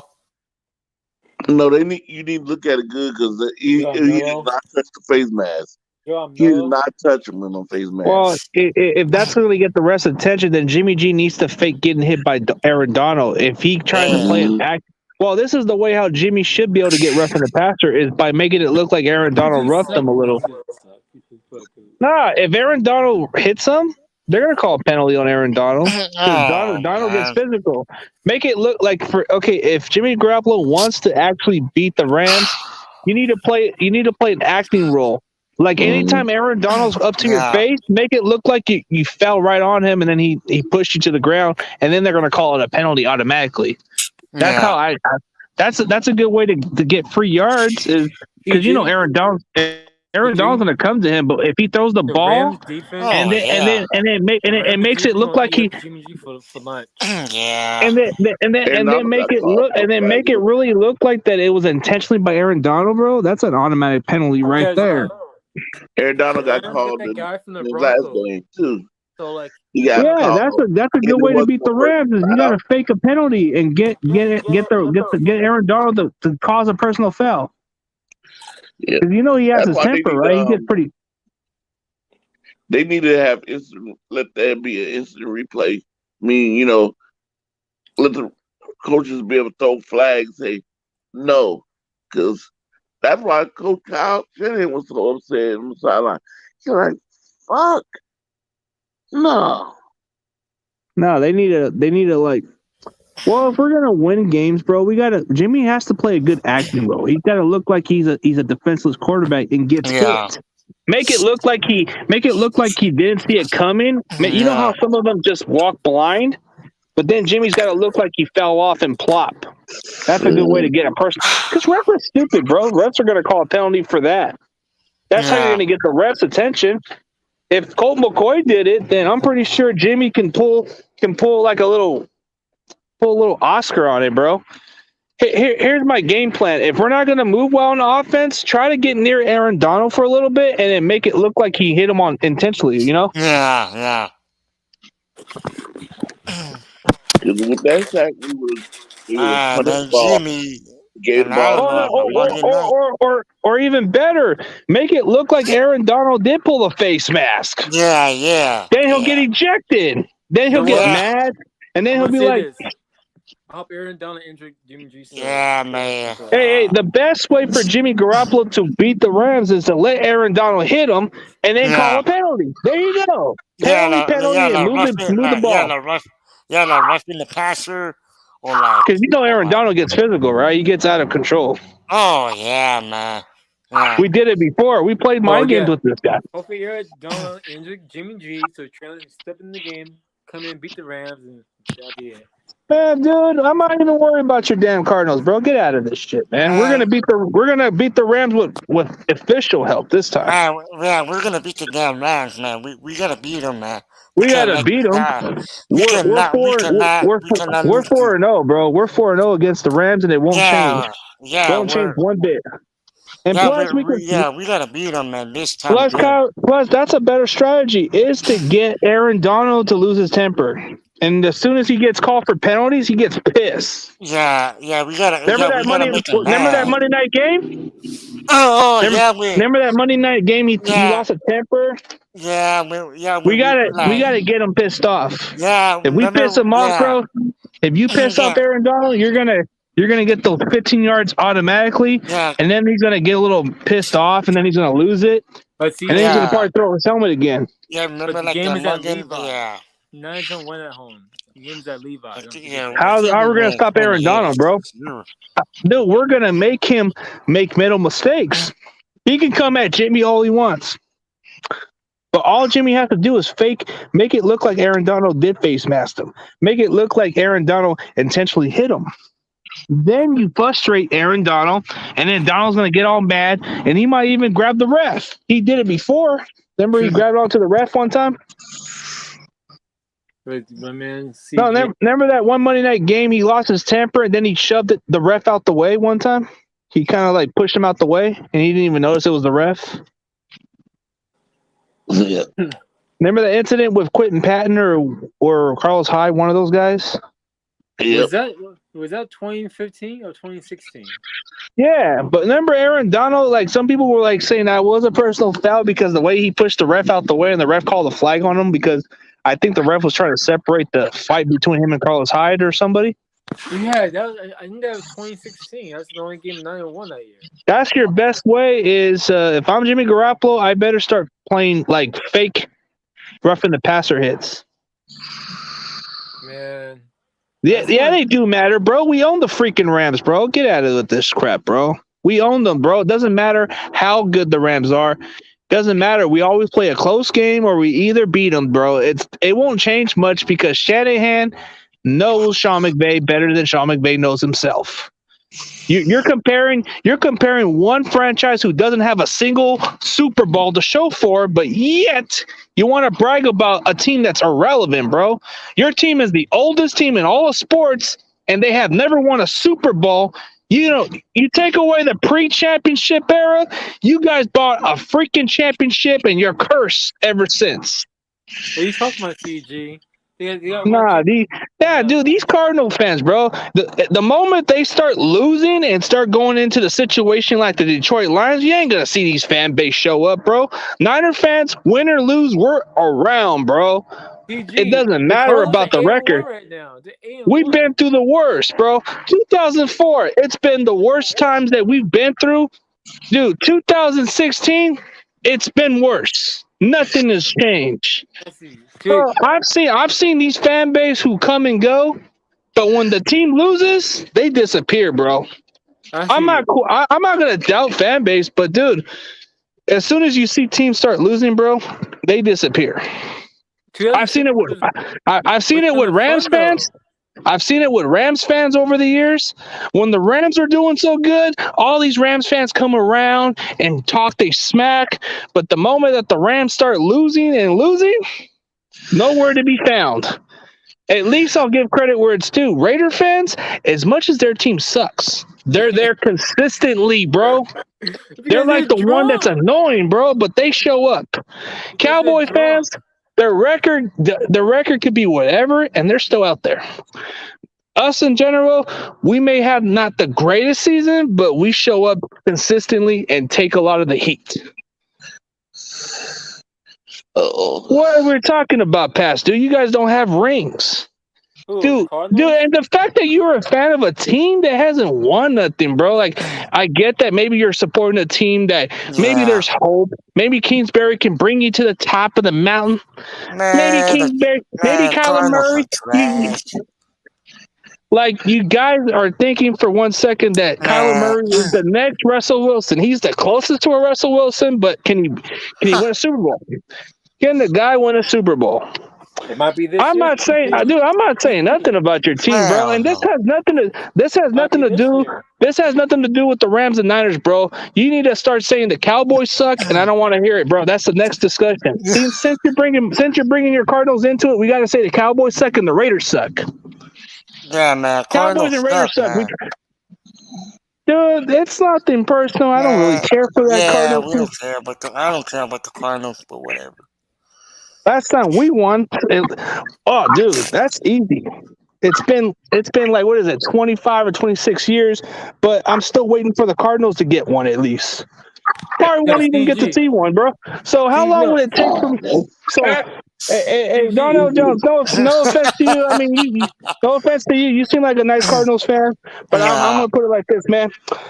The moment that you guys win a Super Bowl, give me a call. Let me know when you got one. And if it rings once, then I'll congratulate you. But if it doesn't ring, all right.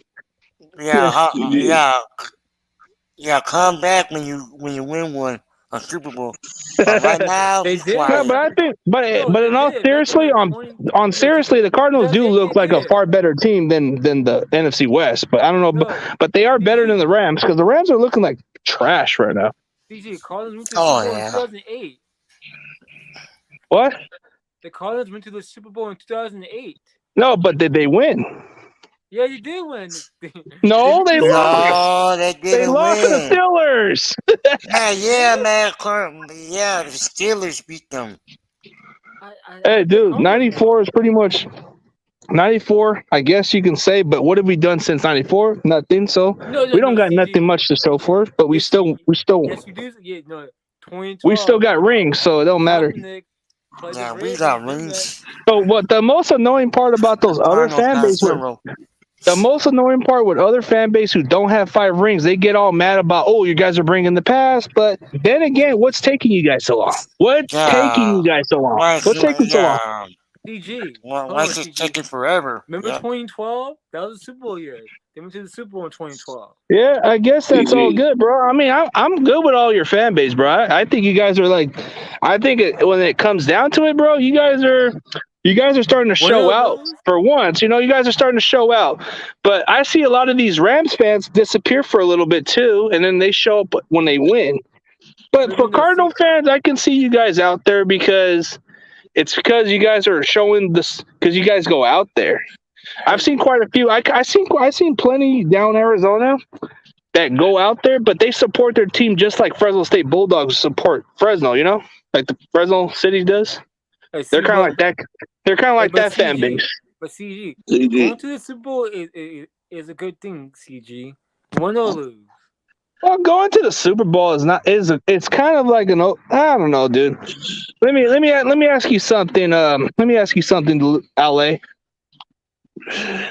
Okay, what would be the best accomplishment? Losing a Super Bowl or winning a Super Bowl? Winning, of course, but at least you got there. At least you didn't miss Nah. the playoffs. Okay. Here's the attitude right there, dude. Winning a Super Bowl is better than losing. I don't care about if you went there, bro. Did you win? I've told that to my fan base before. Dude, did we win? Fuck no. That's what I keep telling my fan base. Hey, what did we do in 2019? We didn't do shit. We had a great record, but did we win? No, we didn't win squat. 2012, we had a weird season with Kaepernick being the guy to replace Alex Smith, and we got further. But did we win? No. To me, losing a Super Bowl is losers mentality, bro. You gotta win. That's true, CG. That's true. Because back in 2008, when Lakers lost to the Celtics, I was mad as F. Because in 2008, we lost to the Boston Celtics. I was so sad. Because when you get there, you want to win. Yeah, you're right. You get to the big game, you want to win it. Well, the thing about it, dude, is it's not bragging if you actually got something to show for. Dude, people can brag, but dude, for your team to not have a single ring, it kind of tells me how long is it gonna take for you guys to get one.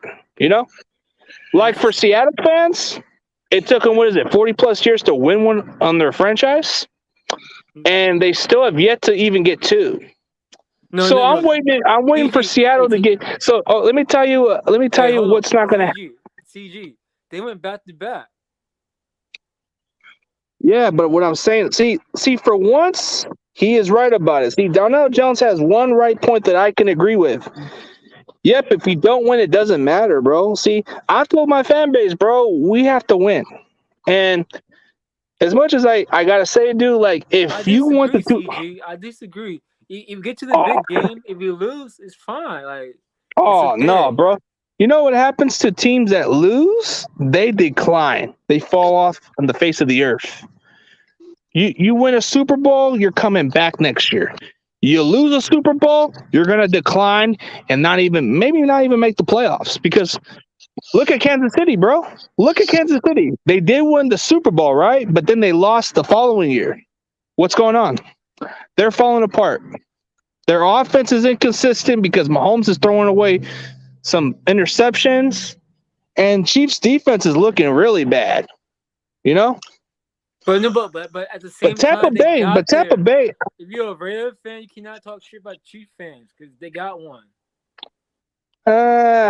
Dude, I get the point of you want it's good to be there, but don't you hate the meaning of losing, bro? Losing to me, it doesn't really count, bro. For once, for a guy to have intelligence to know what the difference is, yeah, going to the Super Bowl can be okay for once, but are you gonna say? Because when they ask you these questions, bro, they're gonna say, "Hey, did you guys win?"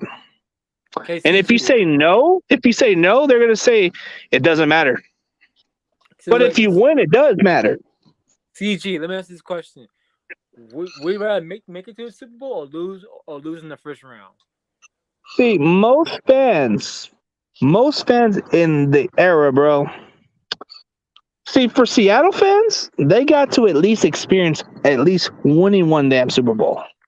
But you know what's not gonna? You know what the chances of the unlikely chances of happening?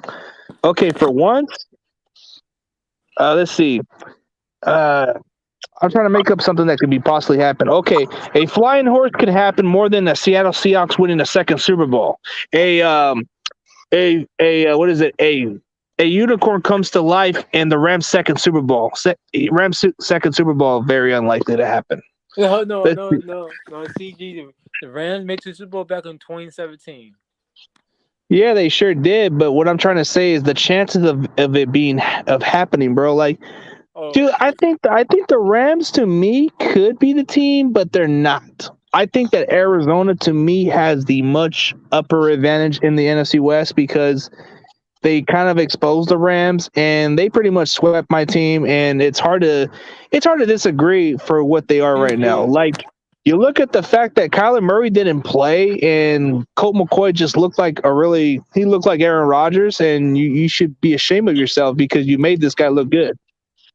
CG, I got the Cardinals win the whole thing this year.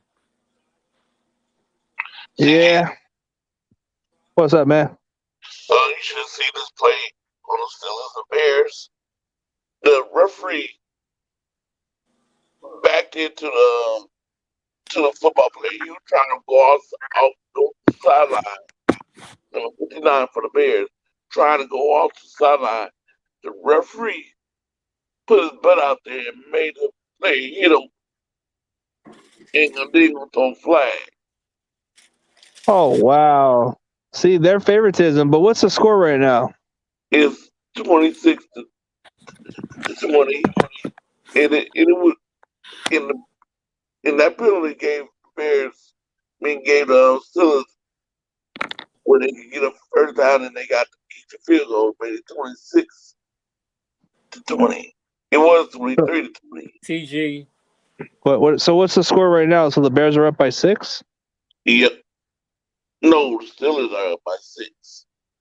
Oh, what's up, LA? TG, just like, I don't know, man. I agree with you, but it's good to get to the big game, though. It's good. That means your team has talent. You don't want to lose the Super Bowl, but at least you got there. Okay, hey, Lawrence, let me ask you something, man.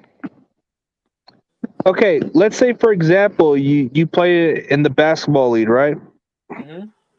So your team gets further, right? Your team gets further, and they played their hearts out there.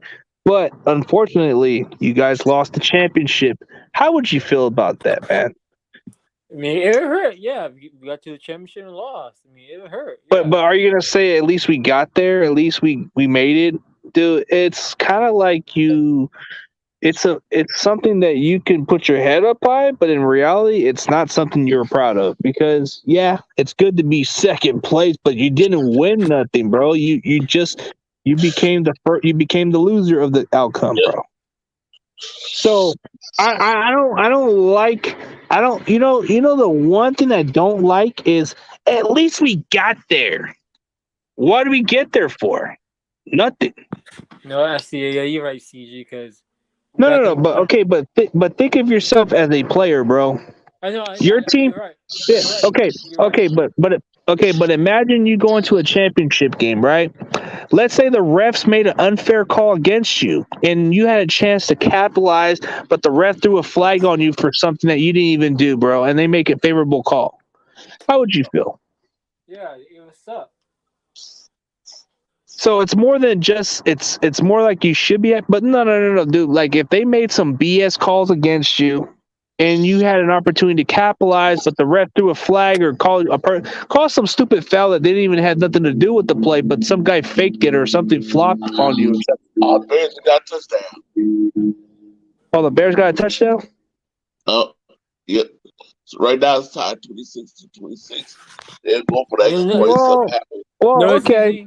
Well, to make an argument for Donald Jones, I did kind of said the unexpected. Like, if you've seen what I said to the Cardinals rule, I even told him I'd rather have Kyler Murray play than Colt McCoy because I knew this was the unexpected. I knew unexpected was going to happen because you don't have no film on Colt McCoy.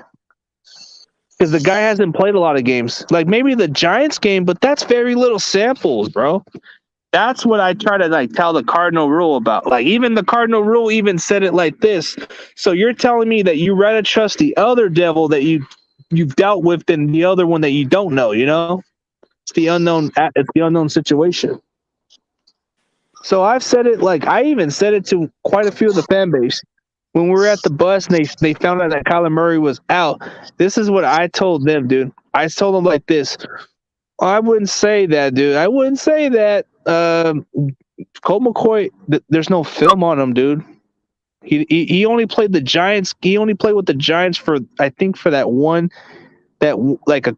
1 or 2 games, and that was it, bro. But there wasn't much film on him compared to Kyler Murray. Kyler Murray, you saw a lot of film because he was playing. But the difference with Colt McCoy is he's a backup, and there's very little film. Like if you want to go way back on film, then go on the Cleveland Browns film. That's the only film you're going to get with the most seasons as a starter. Or you want to go further, there's just Texas, that's about it. But he wasn't like, there wasn't like, that's just the only downside of it is the film, bro. Like when you think this is why Arizona played a close game with Trey Lance, because there wasn't much film, right?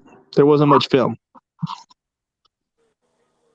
Because when you play against an opponent with not much film, dude, it's hard to figure them out.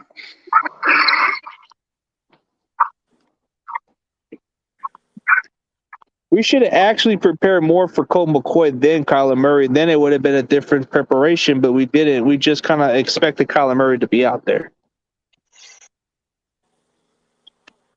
So the Bears finally score? Yeah, it's 27-26 now. So Steelers got 1:40, 1 minute and 46 seconds left. For the fourth quarter? Yep. Oh, shoot. So who scored for the Bears?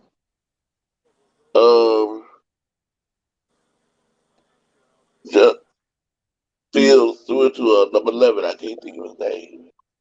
Oh, was it Darnell Mooney then? Yep. Shit. Now this guy drive down, either get a field goal or Watch the Steelers march the ball down the field. All they gotta do is get in field goal range. That's pretty much it. Because dude, the Bears, I don't know, their defense, if their defense is solid enough to hold up on Big Ben, they should be able to pull it, but nah.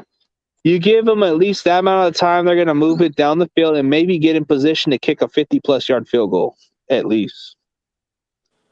And they only got one timeout left. Yeah, but that's still enough time either way. Yep. The fact that you left Big Ben Roethlisberger with enough time with one timeout, dude, that is a tough advantage, yeah. I still think that the Steelers can really all the Steelers have to do is throw in some short passes and move the chains, kind of like a Jimmy Garoppolo thing, just dink and dunk a little bit, get those chunk of yards and make it into a big play. And then if you got enough time to run the ball quickly, maybe you can get some big chunk of plays, and that should be it. And maybe you should be able to be in position to kick a field goal. Who's flag against? That's how you should be able to that's how you should be able to do that. As a coach, when you look at plays, bro, enough time for Big Ben, maybe you try to run the ball one time and see what you can get. But if you don't get nothing on the running play, then you just move on to the next play and just throw the ball and then see what you get. But I think for this strategy, they're going to try to throw the ball. And if they can get one deep pass play to where it gets them in position, and that's where they're going to take the shots at. So that would probably be their best bet. But if I'm them, I probably want to throw in some 10 or 15-yard pass plays and try to move the chains quickly. What happened? Still is in field goal range, but let's see what this flag is going to be about. Oh, so what happened? The Steelers moved the ball down the field? Yeah, but there's a flag now. Uh-oh. So Pittsburgh. Oh, against Pittsburgh. We against Chicago. Outside again. Oh, damn. The Bears are blowing it then. Yep, they blowing it. Ooh, the coach is bad. Dang, CG. Let me guess, Matt Nagy is pissed, or is it the other coach, the one that's the special team? Matt Nagy's pissed because he got caught. He got called for outside twice. So they're in field goal range. So the Steelers are in good position now. Yep. So all Pittsburgh has to do is, personally for me, if I'm the Steelers, I run the clock. Because if you run the clock and you have at least one timeout left. Another flag? Yeah, let's see. I think it's going to get Steelers, yes. False start. So watch a five back. So are they still in field goal range still, or they're out? They're out right now. Well, they're out of field goal range a little bit, huh? Yeah. So what do the Bears got to do is hold on to them. You know CG? I'm gonna check it out, see what's going on with that play, man. The Bears, man. The The Bears Bears. still won last week though. Well, the way we played against Chicago, we should have never beat them in the first place. Cause that Debo play was a huge play. That Now Debo they play was back into the rage. and how many seconds left? 47 seconds. Ooh, that's enough time. That's a really enough time. They could just run the clock. They could easily just run.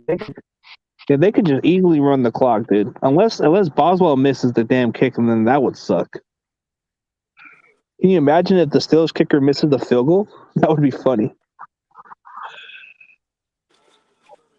What if the kicker misses it? Because you know these kickers ain't guaranteed. On Flag gonna play.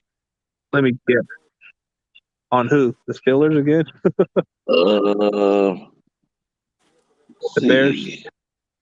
Look like it might be. Go get back over the referee.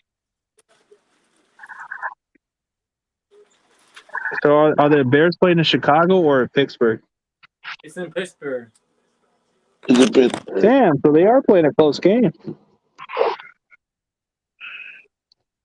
So what's the flag on?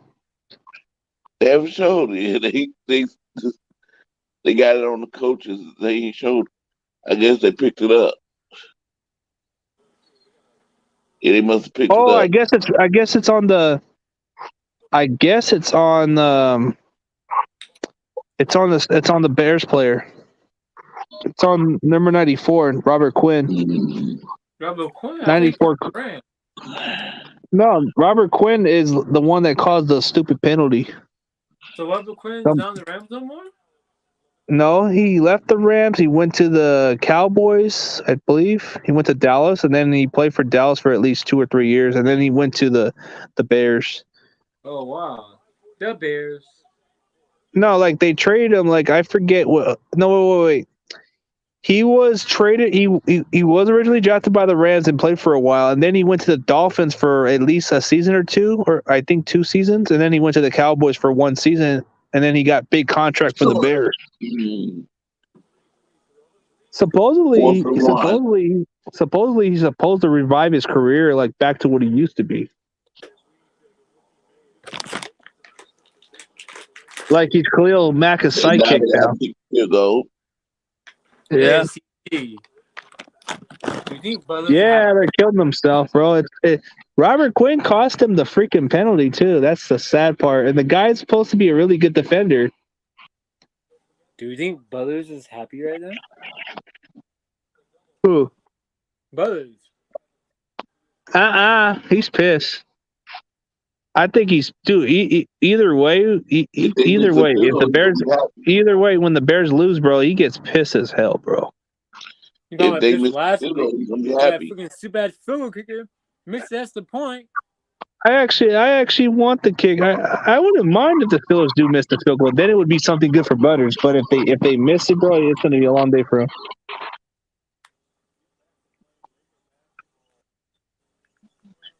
Dude, I like Butters. He's pretty cool. Let me guess. They made the field goal. Not yet. They haven't tried it yet. Man, so they're in good field position to kick it, or they're like in further distance? They ain't good in position. You should be able to make this one. It's kind of kickable, I guess. Yeah, it's a cheap. Yeah, Boswell kicker's been their most reliable kicker. It is good. 29 to 27. 29 to 27, and it's good? Yep. With 26 seconds. Yeah. He made it. Game over. So how many seconds left? No? 26. Oh, well, then Bears just need to get one good play to get him through. It's always some crazy miracle plays. Who knows? Maybe Justin Fields can make a deep pass and may get out of nothing, but it's probably not going to happen. You never want to leave enough time anyways. How many timeouts have the Bears got? I think they got none. Oh, they don't have enough time. Damn it, man. I think you wanted the Bears to win because of Butters, huh? Cause look, I'm a big Justin Fields guy. Oh, you're a Justin Fields guy now. Hey, so Look, where's the Lamar Jackson fan, bro? You're not a fan of Lamar Jackson? Look, last week Justin Fields had the Niners defense on skates. I blame that freaking like field goal kickers of the Bears. Only reason why the Niners won the game because the Bears field goal kickers suck. Dude, we made Justin Fields look like freaking Lamar Jackson, dude. Dude, and then the freaking field goal kicker missed the extra point. He did all that to miss the extra point. That's the fun part. These kickers suck, dude. All of them suck. Hey, dude, just imagine if the Bears were in field goal range and that kicker misses it, bro. That would be heartbreaking right there. Dude, kickers got one job, dude. They don't throw, they don't run, they don't do shit. Just kick a damn field goal. And they can't even do that. They got one job. I want to see the Bears at least try to get close to attempting a field goal. Then that would be interesting. Dude, like, CG, like, they get paid to miss field goals pretty much. They get paid to kick a ball, but if they miss it, oh well, they're still getting their paycheck and getting out of here. But You know, they got kickers. one job. Yeah, you know what some kickers get paid for? They get paid like not as much, but that's because their position is very underappreciated because they got to make the kicks, and if they don't make the kicks, they don't get much pay out of it. Some of them even get paid millions of dollars just to kick a damn field goal. What because CG? What happened to that kicker now for the Niners? Like, is he cutting them because Robbie Gold's back? Yeah. Robbie Gold, bro, he's supposed to be a really good kicker for us, but he's been missing quite a few at times. No, I think about number 14. Like, is he cut from the Niners? Yeah, because Robbie Gold's back, yeah. So he's cut. He's gone. Well, he's technically cut, yeah. I don't know. I think we added him back. I think we added him to the practice squad, right? I don't know. That Joey Sly guy we just signed.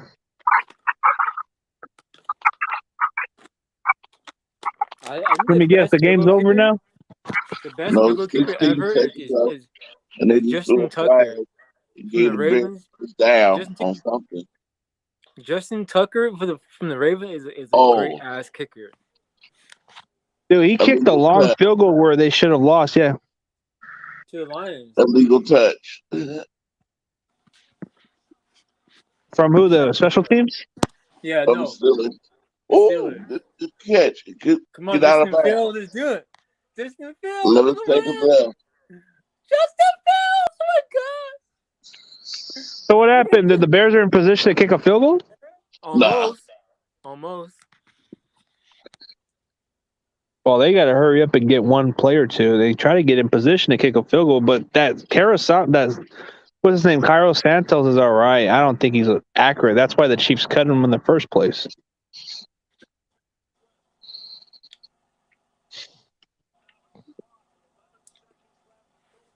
Justin Fields remind me of Randall Cunningham. Hey, but I think Robbie Golds is a free agent next year. Oh shoot! That's the 50 right now. It's too long. 4 seconds. What is it? A 50-yarder now? Yeah, but it's too long. How long? You have the 50-yard line. 4 seconds left. So they're gonna kick a 50-yard field goal or what? That's 60. Too far. Oh, but go for it. See what happens. He's probably gonna miss it. If he makes it, that's they're doing a Hail Mary. A Hail Mary, bro. At this point, you might as well just kick it, or try to make a quick pass play and throw it in and get the guy out of bounds quickly. Now it's too late. 2 seconds left. You gotta do a Hail Mary. 2 more seconds left. Yep. Oh, I don't know. That's gonna be tough. Damn, bro. I would try to attempt the 60-yarder and see what you got to lose, bro. Oh yeah, they go try a 60-yarder. I mean, even if he doesn't make it for some reason, then he tried. But I'm pretty sure maybe a miracle he could. But I don't know. That's a long one for him. But I think he can kick it. Probably not further enough, but he has to go for it. Oh, no He good. misses. Yeah, Oh, it's short. I knew it. The 60-yarder is pretty short, but still, it's hard to make it. Oh no, he missed it. He missed it. Did he miss it wide, or is he just short of the post? Short of the post. It hit the God, I would goalpost. cut that guy. No, don't come. He missed it 60 if from 65 Dude, yards. that's a game winner right there, and you can't even pull a Justin Tucker type move, man. Hey, Justin Tucker kicked a Yeah. 66-yarder against Detroit when they would have lost. Man, see, I feel bad for Justin Fields, man. He looks so I'm hot. telling you, the Bears and 49ers are pretty much the same team, dude. Except we play heartbreaking now. Justin Fields, man, I feel bad. He played a good game. What kind of performance did he play? Did he have a 300-yard game or what? I don't know about this. He had in this one, but he brought the team back up because they was losing. See, David McNew is right about this one. I don't care if it's 60 yards. The kicker has one job. Well, 60-yarder in today's NFL, that's like above average kick. But for some average kickers, they usually kick in between the high 40s to maybe the mid 50s at best. But 60-yarders are like above, like elite. Like you got that strong leg to kick.